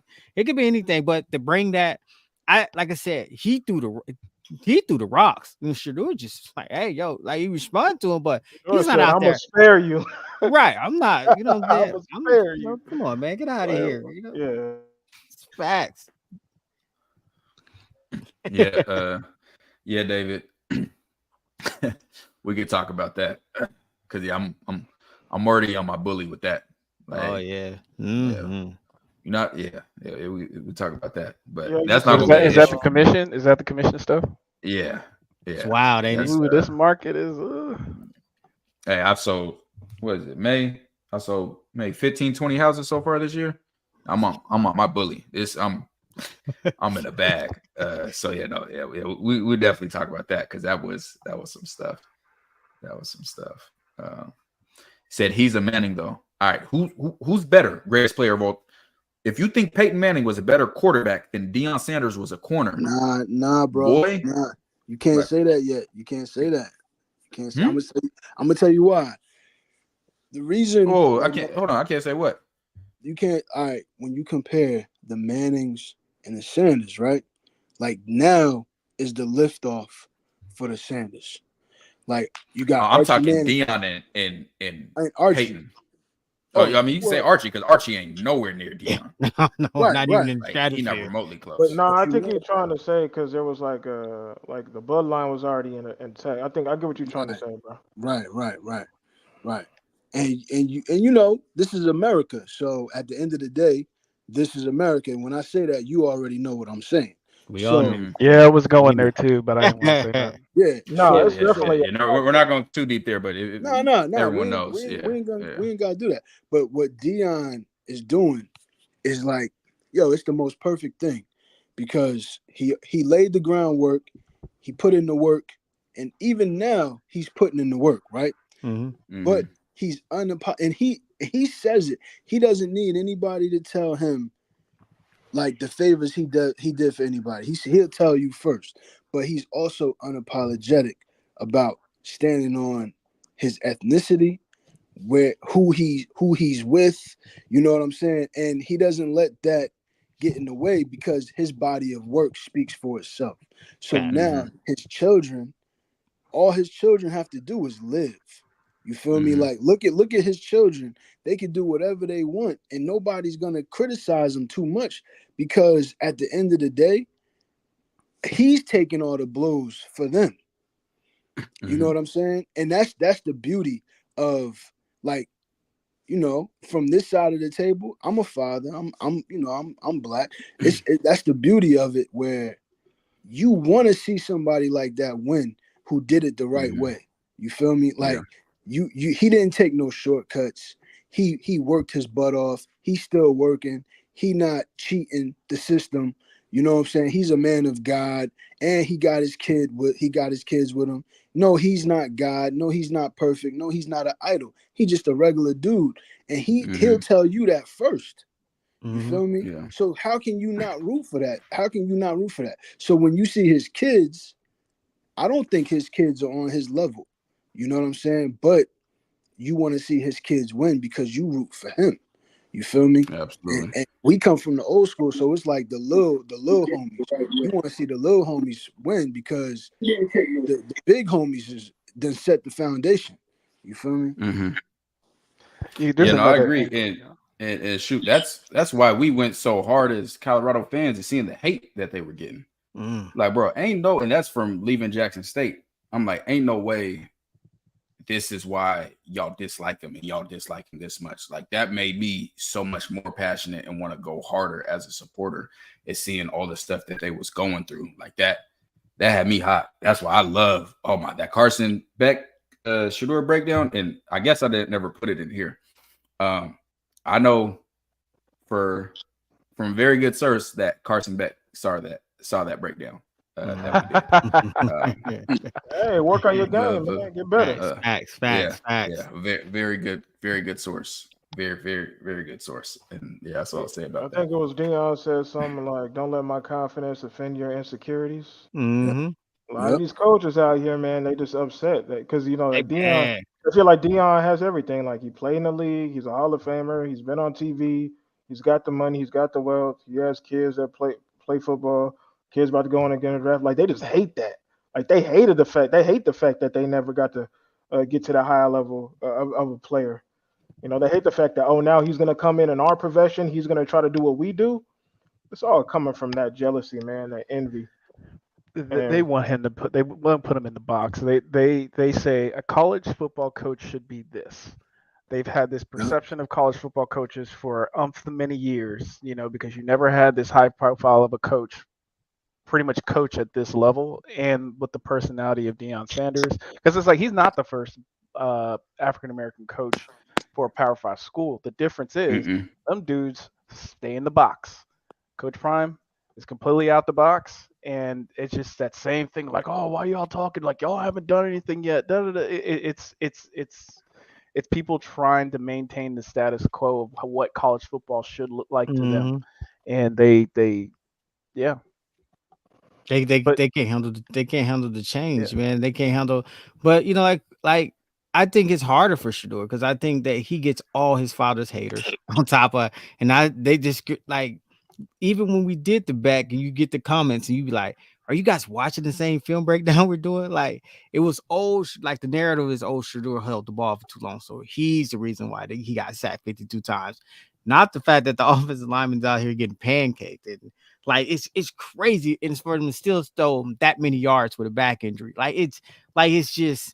It's different. But I think having Coach Prime's built them for that. He's understand it's they gonna come for you. Like, it is what it is. Like, and anybody that plays on Colorado, that's why I said before the season started, I said Colorado is gonna get everybody's best no matter what their record is. They're gonna bring it, and they're gonna come. It's their Super Bowl. That's why Colorado State versus Colorado tickets this year are more expensive than Colorado State season tickets. Check it. It's crazy. Yeah.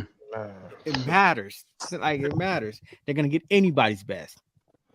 Yep. But here's the one thing going in Shedur's favor: them ticket sales, them jersey sales. Any team looking at that? Yep. Oh yeah. Oh yeah. No, that's a fact. I mean, and as a player coming, it's like you get a part of those jersey sales, and like, I don't understand why NIL would be a concern when you know how big you could parlay being on the main stage every single week. Like, that just doesn't make sense to me, man, at all. Yeah, I don't mean to switch it up right quick, but T-Cal, why you got BJ Green third string? I had to say something. I had to say something. Man, about we got it, man. so much heat behind the BJ Green, bro. Like it was crazy. It I came from know, everywhere. dude don't got the best motor, but he ain't gonna come in and be a third string edge, bro. Come on now. Yeah, Listen, no, it's hold on. Let me get to this. I'm gonna get that. I don't know when we dog the Mannings. I don't think Eli Manning was ever really good or should be a Hall of Famer personally.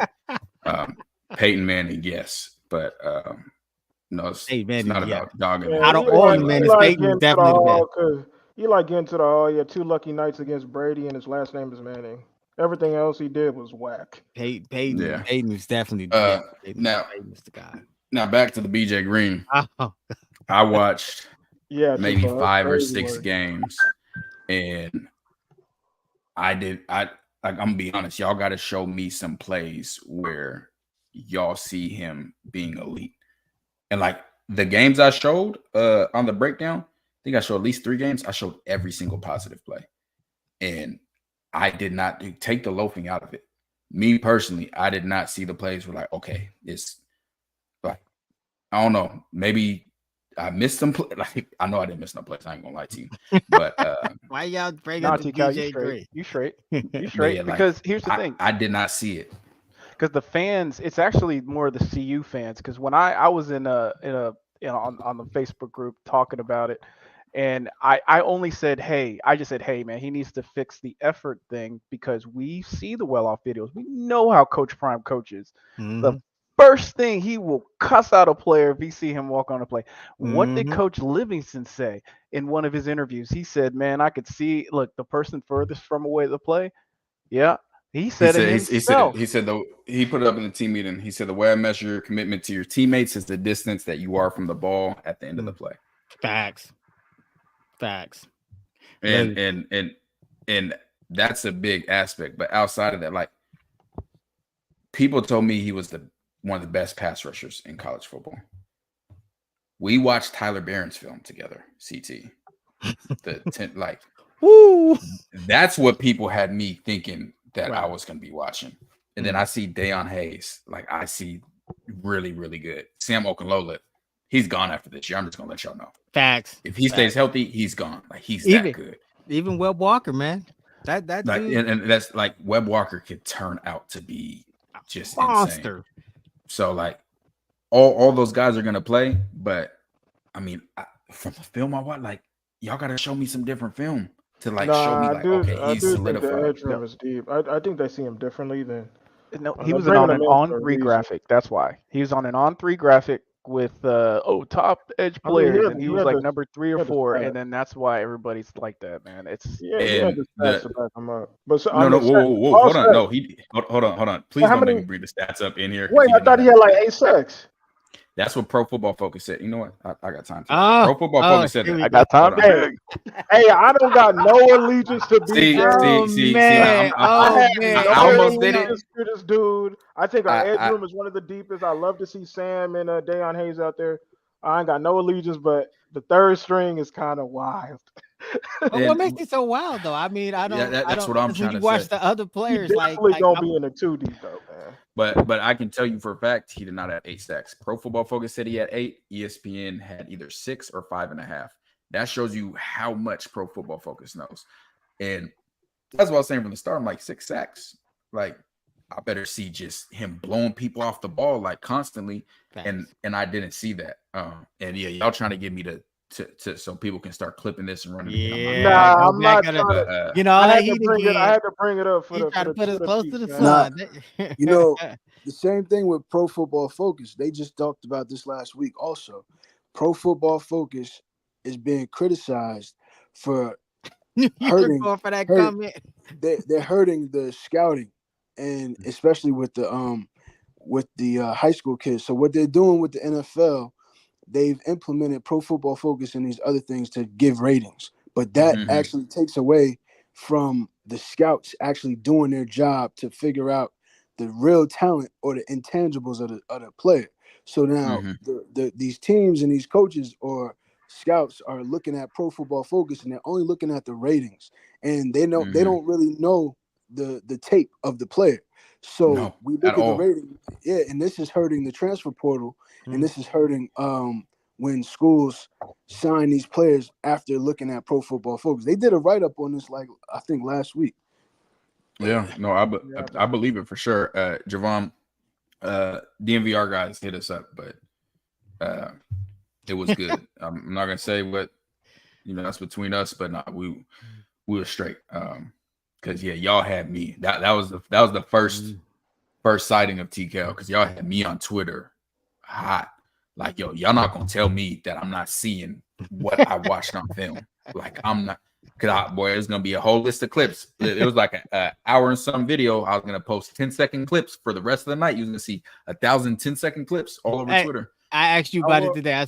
I said, hold up, bro. I said, wait, is he enrolled in Colorado yet? Nope. I said, oh man, hold on. we gonna have VJ hit the portal again. Yeah, hey, flipped on us again, huh? Oh yeah, respectively. Arcade. Hey, TK, we just trying to get him to summer camp, bro. After that, it don't matter. I don't know, man. That D line got real deep, bro. Like real deep, real deep. This is how I feel, DB. I feel he's gonna be used in packages, and Livingston's gonna use packages. Like, I agree with that 1,000%. That is what I. Sam gonna be the one to come up that group, though. He's gonna want to be the one that flash. Bro, he's not gonna be at Colorado after this year. Like, it's I'm excited. I'm excited to see what Sam do. When you talk about just elite edge, like, he has everything you want, and he's strong as hell too. What you mean? He going to the league? Which I thought he was. He's going to the league. He's going to the league. Ain't he a sophomore? I think he's a redshirt sophomore. Oh, okay. Both those, unless I'm mistaken, I'm pretty sure he's out of here.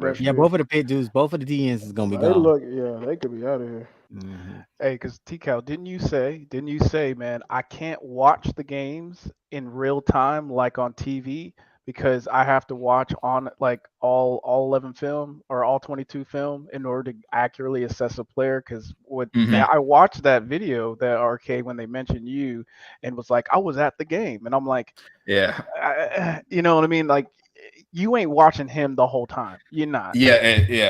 And I talked to them. Like, I talked to someone today in the comments of the Chaney video. They're like, said some nonsense. Says Chaney's feet are too wide, so he's not good. and she said, I watched him in person. I said, if you were at the games live in the stands, I can guarantee you didn't watch him in person. Like, there's no way you're just focusing on him. One, you can't get the angle that you want to be able to see everything, but two, there's so much going on, you're not paying attention to just him. Until you get the all 22, and that's anybody. I can't judge anybody until, like, fully judge him until I get the all 22. But now we talked, and we're good. We got no issues at all. Facts. No issues. But let's see what else we got in here. Yeah, I'm excited about our edges. I think we got some guys that are going to surprise us this year. But as far as just like dominant edges, I wish we had like maybe 3. I think we have 2 right now with Sam and Dayon. I wish we just had like one more that was like, okay, he's going to be prop. But, I'm asking. I think one is going to develop. And I think the defensive tackle, I think so. Dozy and them guys, man, eating up them blocks, bro. Look, I think the linebackers, boy, I just like I said, Bentley, you know what I'm saying? They're in heaven. They coming, bro. Bentley talks about it. What, Bentley starting or Nikai and who you have? I forgot I got Bentley and Nikai starting. I think I probably had Nikai and Wester. Yeah, Wester. Yeah, I just love. They're gonna battle it out. They're gonna battle it out when camp start. They're gonna battle it out. Oh, I think the linebackers just gonna be heavy rotation, bro. It's gonna be in and out. You think they're gonna rotate You think they're gonna rotate the linebackers like that? Oh yeah, bro. I mean, they're so deep at linebacker and that talent. Like, you know what I'm saying? Third down, you probably gonna have Bentley in there if you want to bring the. And plus, we don't know the defensive scheme yet. Yeah, we don't know how Livingston's gonna use them. They use everybody, yeah. And that matters, right? So we don't know. Like, I do see Trevor like a hybrid linebacker safety. You know what I'm saying? So I do think Trevor will see the field. Oh no, Trevor gonna be getting that many snaps. Oh, he gonna get his snap. Trevor gonna find his way on the field. Don't sleep on Wiggins now. That's a Yeah. He'll find his way on the field. Shiloh, he came in today and said he's playing free safety and Cam's the strong safety. Yeah, because you can see from the camp videos at Shiloh, he's the last guy back. So Yeah, but I don't know how they ran it last year, but when I played in the Saban defense, it was left and right safety. So you had to know both safeties. Whether you were free or strong just depended on what side of the field you were on. but if that's the case, it seems like Shiloh saying they're gonna be in a one high look. They're gonna be like a one high D versus like Cover a two high look. Yeah, he's definitely said that Sam he's a Okanola. dedicated free safety. Yeah, I would like that, man, because they was in too high, and they just looked kind of confused last year, playing a lot of cover two, a lot of miscommunication. We sucked at cover two. I'm gonna do a whole video just about how bad we did at cover two. Go watch that chainsaw film breakdown. When he with that pass go behind him, you just that's one of the best plays I've seen in all film breakdown. Good question. Boy, I just saw something I'm gonna try to ignore. Hold on, let me get to this first. I hope JB don't play Ed. See, I don't know. I think he played really good at linebacker during the spring game, but man, I don't know. Middle linebacker. But now he's gonna be inside. That edge room is crowded, bro. Both rooms are crowded. Crazy crowded. He said, "Who's gonna have the green dot on defense?" That's an interesting one. And I if you guys don't know what that means, players are now getting microphones in their helmets. So in the NFL, quarterback and usually the middle linebacker on defense, they actually talk to the coach during the plays and can hear the coach. So now they're bringing that to college football, which gets rid of. Honestly, the reason they're bringing this because of Michigan with the sign still. Speaking of which, we never really got a resolution to that. That is kind of like Harbaugh, go to the league, get out of here. The resolution was he went to the NFL. Keep your national title. Yep. Yeah. NHG. I think NHG might get it on defense. I definitely think it'll be the linebacker. I think. Shiloh again. I don't know. It could be the. I swear I heard. I think it's gonna be NHG. Safeties. It should be the middle linebacker. Yeah. So for my defense, I called like everything. I think it will be Shiloh. It depends. From the corner. Safety. Oh, safety. Yeah, safety. I called everything. I could see like depending if Trevor is starting, I could see what Trevor Woods having it too. Yeah. Could you imagine Ray Lewis and Ed Reed, the rock paper scissors over the green dot? Yeah, that'd be crazy. You know what? I just realized when you guys said that whoever got the green dot has to be an every down player. Yeah, that's why I think it's gonna be Shiloh. Yeah. Yeah, that has to be your solidified starter. You don't come off the field. Now I don't see NSG coming off the field, bro. Like, appreciate you, bro. They said Amos. I didn't pay attention to his pass blocking that much. Honestly, the way he ran the ball, I could not care less about his pass blocking. Charlie O he did not play a lot of snaps in 2022, and I don't have that film, unfortunately. God, I would think, man. So I'm with Christopher McNeil here. I had put a comment in the earlier chat. That's a good point. That's a good point. My bad. No, I was just pointing out the point. Go ahead. One of y'all had, I think T. Cal had said something about bringing the tight end. So I think this is a good time to have an H-back. For that, I wouldn't doubt that we do.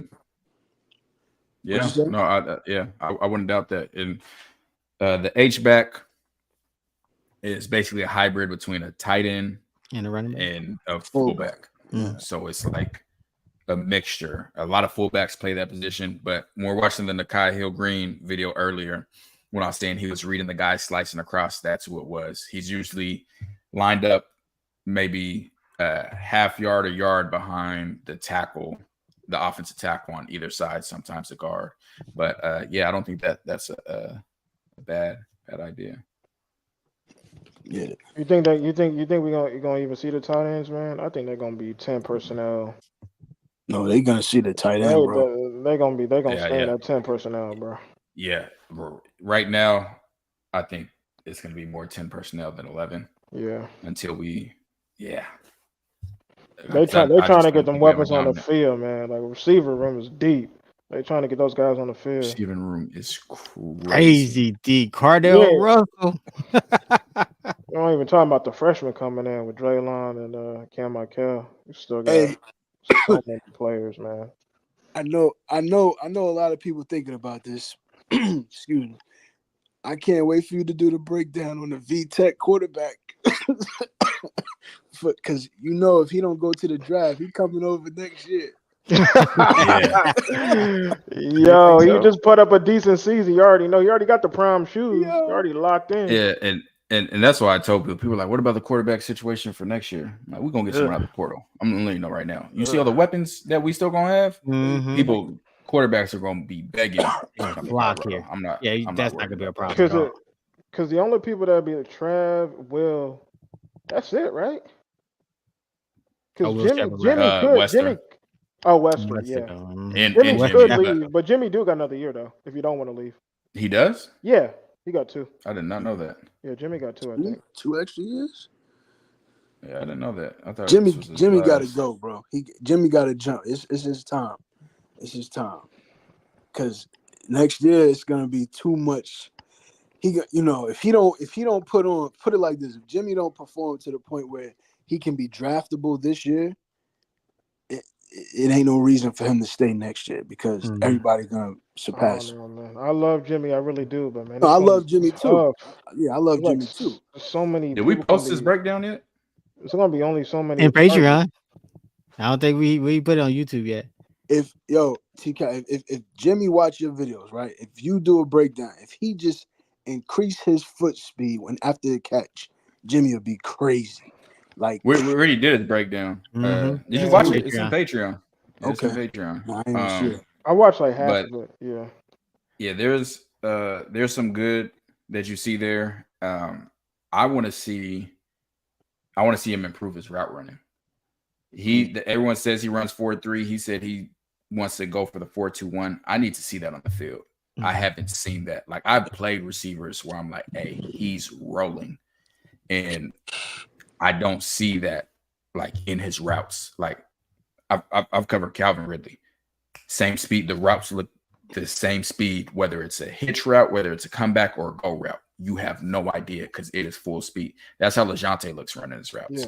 And for Jimmy to be able to take that next step, that's how his routes need to look. When he runs a slant, or not even a slant, a dig, anything that's deeper, the DBs need to be scared that it's going to turn into a fade because of the way he's running.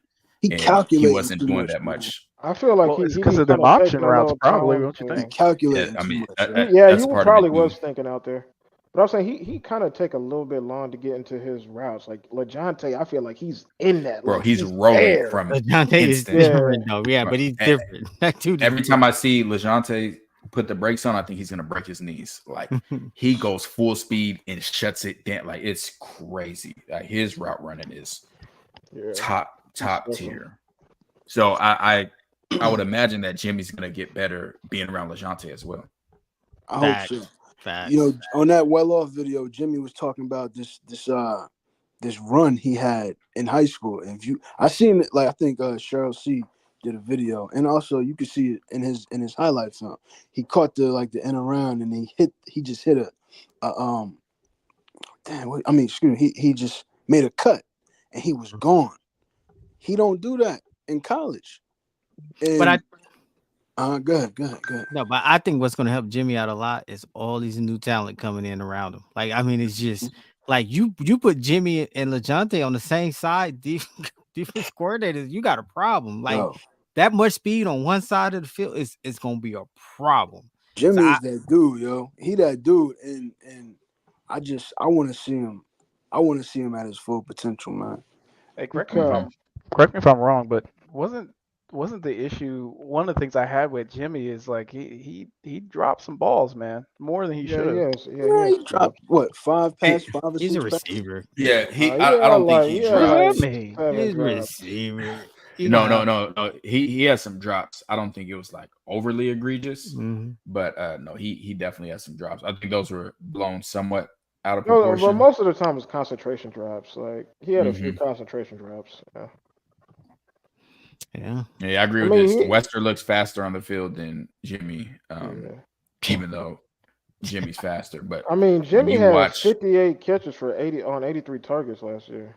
So I'm not sure if he's gonna touch that this year. That's a lot of Being hon- drop.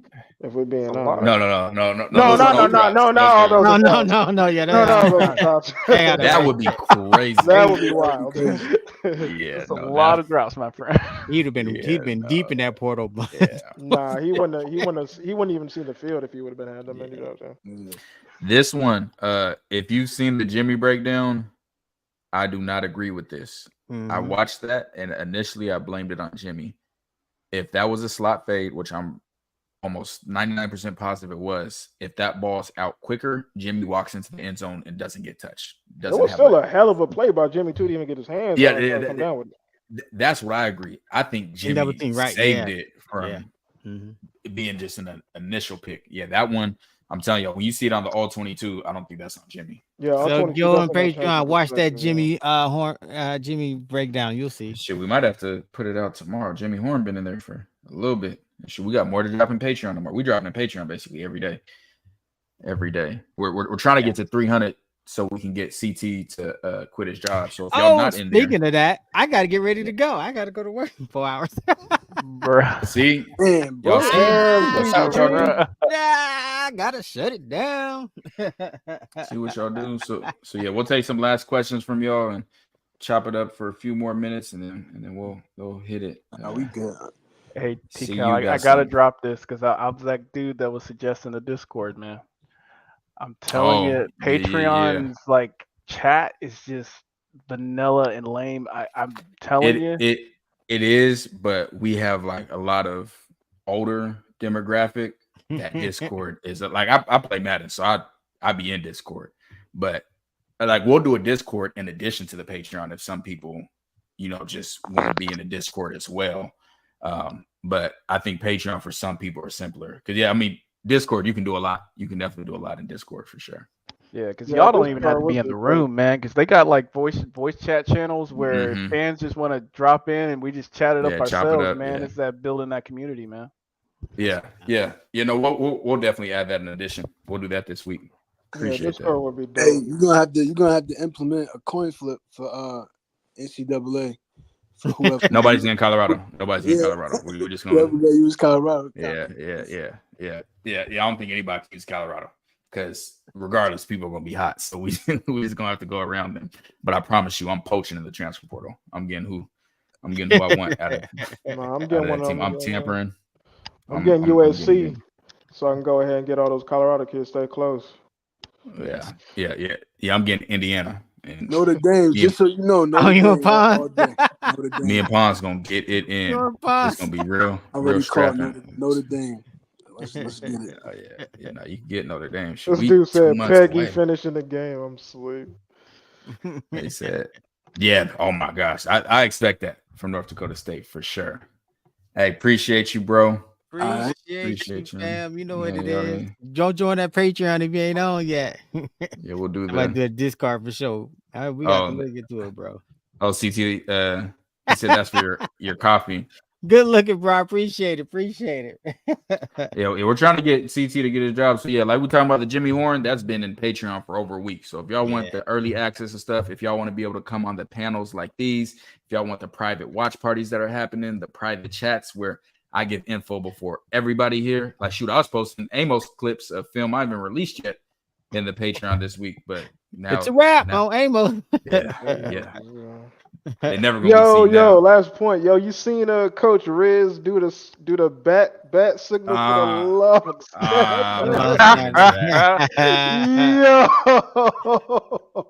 Anybody touch the ball matters though. So that can cause you. That's when I tweeted Twitter is not a real place. Everyone just knew we got a running back. Bro, they was wilding in that. They was wilding in that. He trolled that was epic, bro. That was epic. They was wilding in that spaces, yo.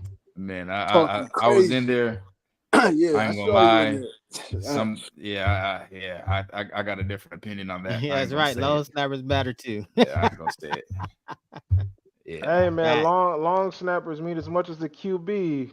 Yeah. No. Aren't those dudes usually walk-ons? Bro, yes, I can find a long snapper at the grocery store. Like literally can find a long snapper at the grocery store. Man, that was crazy. Just halfway get the ball. Bro, I can get on one knee right now and go long snap for them. Because you can't even hit those guys. Those guys are protected. No. So it's just... Yeah. If they got their head down, he committed to Indiana with his former head coach. And we're dropping another breakdown of him. And people don't want to watch, that's fine, but I made the mistake and watched like 4 more games of him because I just knew he was going to be bad, and every game got better. And I love showing good tape, so I gotta show. Bro, you're gonna have people salty dropping another Ponds vid. Bro, they gonna be I sick. just kept watching tape. I'm like, oh, he's about to get beat right here. Oh no, he just got a PBU. Okay, like it. When I tell. Bro, when you was breaking down that film, man, y'all with the BJ, now y'all with the Ponds. I never seen somebody have no wasted movement, no false step. None. No false step. In a true freshman. Didn't I think about being so fluid? He's in a true freshman. I'm like, who taught you how to play corner, bro? Yeah, that's insane. Like, what? And I think I sent this to CT. That looked bad for Coach Riz because he said, not the size. But then he did the bat signal for the long snapper. So, you setting yourself up for the criticism. This is something, I don't know, JGP officials. I don't know if y'all can see that. Where's it at? It's backwards, but number 37. They have D'Angelo Ponds ranked as the number 5 corner in college football, number 37 player in college football after our video. This came out like 2 days after our video. Whoa. Because, like, bro, you can't ignore film. Like when you see what he's doing, that's right. Like, okay, like you can tell when you watching a player, like he was just always in the right position. He good technique, no waste. I was like, damn, this kid can really play. But he's fluid. Like I started calling him Spider-Man. I was like, this dude. I watched the first 3 plays of his tape and immediately went on Twitter and said, this dude is a dog. And because I saw everything I needed to see in 3 plays. Kept watching game after game, hoping that I see, oh no, he's TK, are they crowdsourcing their rankings? Meaning, if you never did that video, never said nothing about that, man. It would not be there. It would not be there. That happened to a lot of the other players we covered. We saw the Fonz got to break you off, TK. You got to break you off. The only thing he got to break me off is just by succeeding. That's all I want to do is see him succeed. And I actually respect the crowd sourcing. Like, if you see new information, you're supposed to change your opinion. Mm-hmm. Like that's that's what I do. If I see there might be somebody Bentley just from game film and stuff last year, I was like, got me. Yeah. Then I started seeing the film later in the season. I'm like, yeah, you changed my opinion. That's how it is. So hey man, we appreciate y'all. Everyone tuning in, the Patreon people. Like I said, y'all want to be a part of the panel. Everything. Come holler at us, man. We've been in here forever. CT got to go to work because of y'all. Y'all the reason he got to go to work because y'all. We need you. We don't got another Patreon yet. We need you to put them 2 weeks in, brother. Man, I gotta vlog it. Oh yeah. I'm making him record the whole day. He got to do the whole day. Oh man. He better than me for putting 2 weeks in. My 2 weeks would be 2 days. I'm like 2 days is my last day. I'd be out. But I appreciate you guys for bringing me up, man. Course, yeah, absolutely, man. We appreciate y'all to Patreon, coming to the panel. Yeah, Patreon, everything. Double love. And we're gonna chop it up in there. All right, y'all, man. All right, y'all take it easy. All right, peace. All right. CT, it's time for you to go to bed. So go ahead and let them. Okay, to evolve. Go ahead and drop our theme music. Who's next? Do your words match your video? Yeah, this for my boy TKL, CT the fan. Yeah, we on that buff train, man. Yeah, the boys, they put it down. I watch them every day.